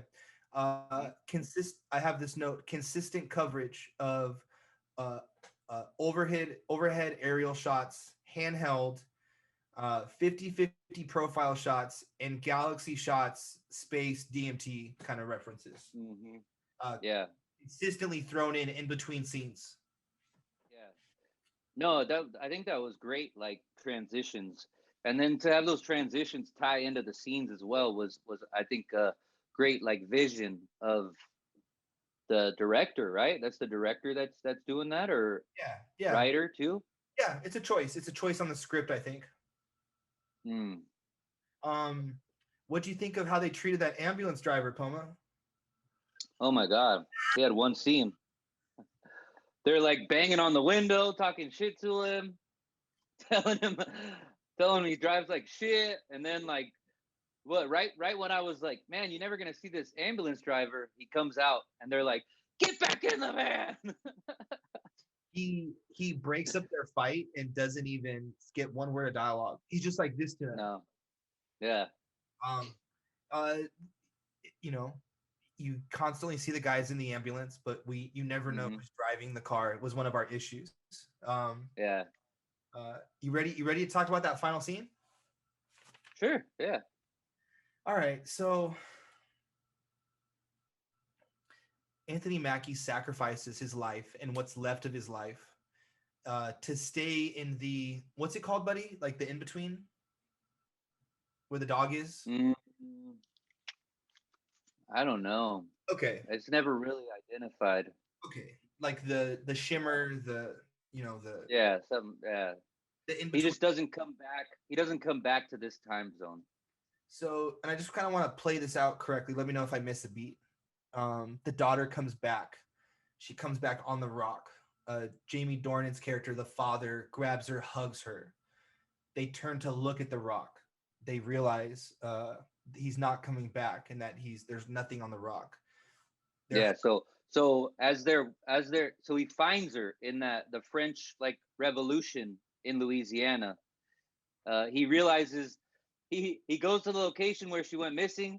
He takes a pill there, realizes that she doesn't she's not in that time zone because she wasn't there. So he gets back, and then he goes and he realizes like, oh well, where would she have gone? The same rock that he sees her earlier in the film when they're at the children's birthday party, and he talks with her. That shows that they have a good relationship. Yes. And then so he goes back to the rock and he takes it there. Oh no. First he talks to her dad and he says, where would she be? And I think her dad points her to it. It's one of the two. And then so they both go to the rock and he takes the pill and he's talking with her dad and he's like, man, I really want to tell you something. And he's like, oh, well, I'll tell you when I come back. And then he disappears and the dad's like trips out. So then he finds her and it's like the French Revolution in Louisiana where it's just like ships and they're blowing up and there's people, bodies. There's just like a gang of bodies all over the place. Too many bodies, fool. So he goes, climbs down into a ditch as he's running from like the explosions, and finds her in just a pile of bodies. And he's like, come on, we got to go. So he takes her back to the rock. And as they're going back to the rock, it's kind of like shifting between realities. Well, let me just add something. Yeah. It's pretty casual how he sees her too. Oh yeah. He's like, it is. He's like going through it, and then he's crawling. Yeah. Hey, I know you. You're that girl. Okay. Like when you're walking around the neighborhood and you bump into someone, you're like, hey, aren't you that guy? Keep doing your thing, Greg. You're nailing it though. You're nailing good shit. Keep going. He goes back to the rock and it's distorting between realities. And as they get back to the rock, he like sits her up on it. And he gives her the pill, the last pill first, when they're back in the ditch. And they go back to the rock, and he had like 2 minutes left on his watch to get back to be able to go back as well. And she disappears, which kind of doesn't make sense because how would he be in between if his time had already been up? But as they're at the rock, there's this dude who has a gun who is like, calls him like a slave, and he's like, yeah, we're both your slaves, like, and he tries to walk towards him, and the guy almost steps on a mine but steps over it, which is like, it's as if he saw it, by the way. Yeah, but then he steps back after the girl disappears and he steps on it and explodes. And then the girl sees her dad hugs her, and then the guy who was in the shimmer, as Jim calls it, you kind of like see him in the regular timeline, but you don't. He's like halfway in between. He's like shimmery, and his buddy like walks up to him, and they like realize that they're not going to see each other again, and he like realizes he saves his daughter, and he reaches out and gives his ghost friend a handshake. And that's how the film ends. No, they say something to each other, remember? What did they say? What? You don't remember? Goodbye and good night? No. You don't remember the thing they say? Uh-uh. Well, earlier on, the dog got to say goodbye. He's barking. Yeah. Barking at his owner. Oh. And he looks out the window. Does? Hold on, I'm just fucking with you. So Anthony Mackie sees the dog and he's like, fuck. And he like, the dog's barking like, fuck you, And then in the end, they just. What do they say? This is it. I'm doing it right now. Oh, they just shake their head. They just go. And they put their hand out and shake hands. Like, we know what's up. So pretty much they don't say anything to each other. They just shake each other's hands. And we get a shot of them going like this one's kind of thin, one's not. I don't know if they shot it where they hugged each other and it didn't look as good or what, but that doesn't make sense to me after someone saves your daughter and it's your best friend. And you're not going to see them again ever.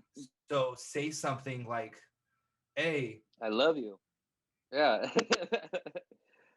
Something real. I just thought it was a missed opportunity, and maybe they, what's an option, man? Yeah. Maybe they did different versions of it, and that guy or one of them wasn't nailing that moment in the editing room, and they're like, fuck. All right, make him fucking say nothing. Hey, make him say nothing. All right, because you can't fucking, he ain't pulling off shit. Make him say nothing. Yeah, I mean that's an interesting part of the process we don't get to see. At least to me, like is seeing those things and hearing about like, oh yeah, we had it, but it didn't work out because of X, Y, and Z or whatever. But yeah, I mean, you would hope that at the end of your best friend's life, you would reach out and like put your arms around him at least, right? And it would have been dope to see him put his arms around him and then he just disappears out of it. It's it's So it's definitely cheaper to do the hand and get yeah, the close up of that, or the the or shimmer. I think you're broke. Ata. Ha. uh yeah, overall, like I don't try to make this as an example, but if you were to give me a scenario of a Marvel movie, or if you were to give me the scenario of a film like this, where it's a new idea, they're going to experiment with how they go about it. I love these, Oh. man. Yeah, man, that's a disappointing thing about films nowadays is they're the big ones are all remakes. Like there's at least in the mainstream, I'm sure that there's plenty of independents and stuff like that, but in the mainstream it's all remakes because they're afraid that they're going to lose money or they're not going to make it back, so they go with the safe option rather than the creative one. Yeah. So that's why I think that I like this film so much, not only because it involves like the concept of DMT and drugs, but because it's like they're taking a chance. They're putting themselves out there and doing it. Yeah. And like overall, I'd probably give it like an 8 or an 8.5, which my scale is pretty heavy. I don't give things eights or nines without them being good. Yeah. No, I think a great concept. These guys usually star in the stuff they write and direct, and, Hmm. and I think it would have been a disservice to this film to not cast the people they casted. Even though I had little issues with Yeah. Jimmy Jordan, it's more like it's a different animal making an indie film where you're doing these long oneers where it's like a 3 minute take. It's like three parts of the film is all in one shot. It's gnarly. Yeah. Yeah. Um, yeah, I give it. I'm right there with you on the grading. I think it's good. And then Yeah. you never graded Vikings. What do you give Vikings? Hmm. Well, first of all, Vikings is one of my favorite shows. Although I'm critiquing it for your podcast, I love it, man. It's one of it's right up there with like Man in the High Castle, and it's like it's just like these are shows that I would watch over again because I enjoy them, and I'm not the kind of person who watches a film twice or a show twice. Yeah. I don't even like watching an episode twice, but I've watched Viking twice all the way through. It's definitely a good show. So the show overall, I give it a 10 out of 10, Yeah. but this season, I would give it a 7 or an 8. Cool. Yeah. Mhm. I remember when everyone was like Game of Thrones, Game of Thrones. Yeah. I've always been Vikings. I've always been Yeah. the Vikings train way more. Even before Game of Thrones didn't land the last season, um, Yeah. they paralleled each other. Vikings would come out with a new season, Game of Thrones would come out with a new season, and we could watch them sometimes week to week. And Oh, I remember always being like, "Fucking Vikings is just it's on, dude. It's so good." yeah. Uh, Well, you're also a Viking head, so it kind of resonates with you a little bit more than the like Dungeons and Dragons kind of and I like Game of Thrones, but it's more of a Dungeons and Dragons vibe than like a warrior, spiritual vibe. and I've always been really big on characters, hanging out with certain characters Yeah. I dig, and so the characters that we get in Vikings are just Yeah. yeah. I don't rate a lot of stuff on IMDb, but it's Vikings is like a 10 out. It's always been a 10 out of 10. Yeah. Yeah, they do a good job of like going back to both things that we talked about. Both were very good. These were both good quality. Yeah. Check out. Yeah, for Um, sure. You got any Viking tattoos? yeah, I have quite. Yeah. And my brother's covered in Viking tattoos, and Are you gonna teach your daughter the stories of the Vikings? we have we have kids books for that already. Yeah. I already know that's gonna be her bedtime stories. You could change it up. You could read them to her too, man. I We, will. We did good, man. We did good. I'll hit you up, Greg. This was cool. All right. I wish I could sign out as cool as Master Shun, but unfortunately, I'm not that cool of a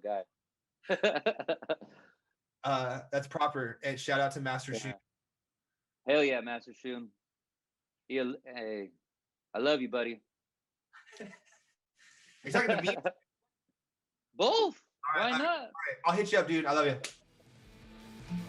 Bye.